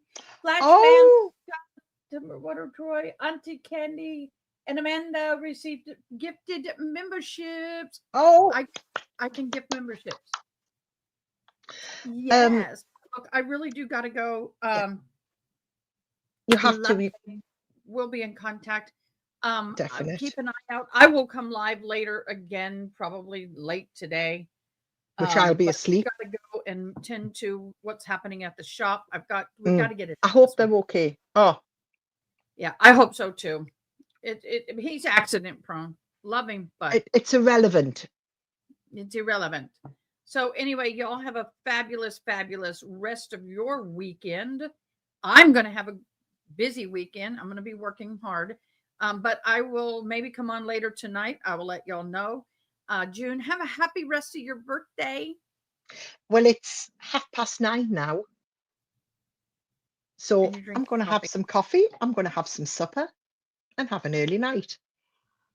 Well, enjoy your early night. We will see you tomorrow, hopefully. We'll see.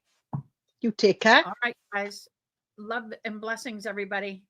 Good weekend. Bye. Thanks for watching. Please comment, like, share, and most importantly, subscribe. I hope you have an awesome day. Till next time, take care.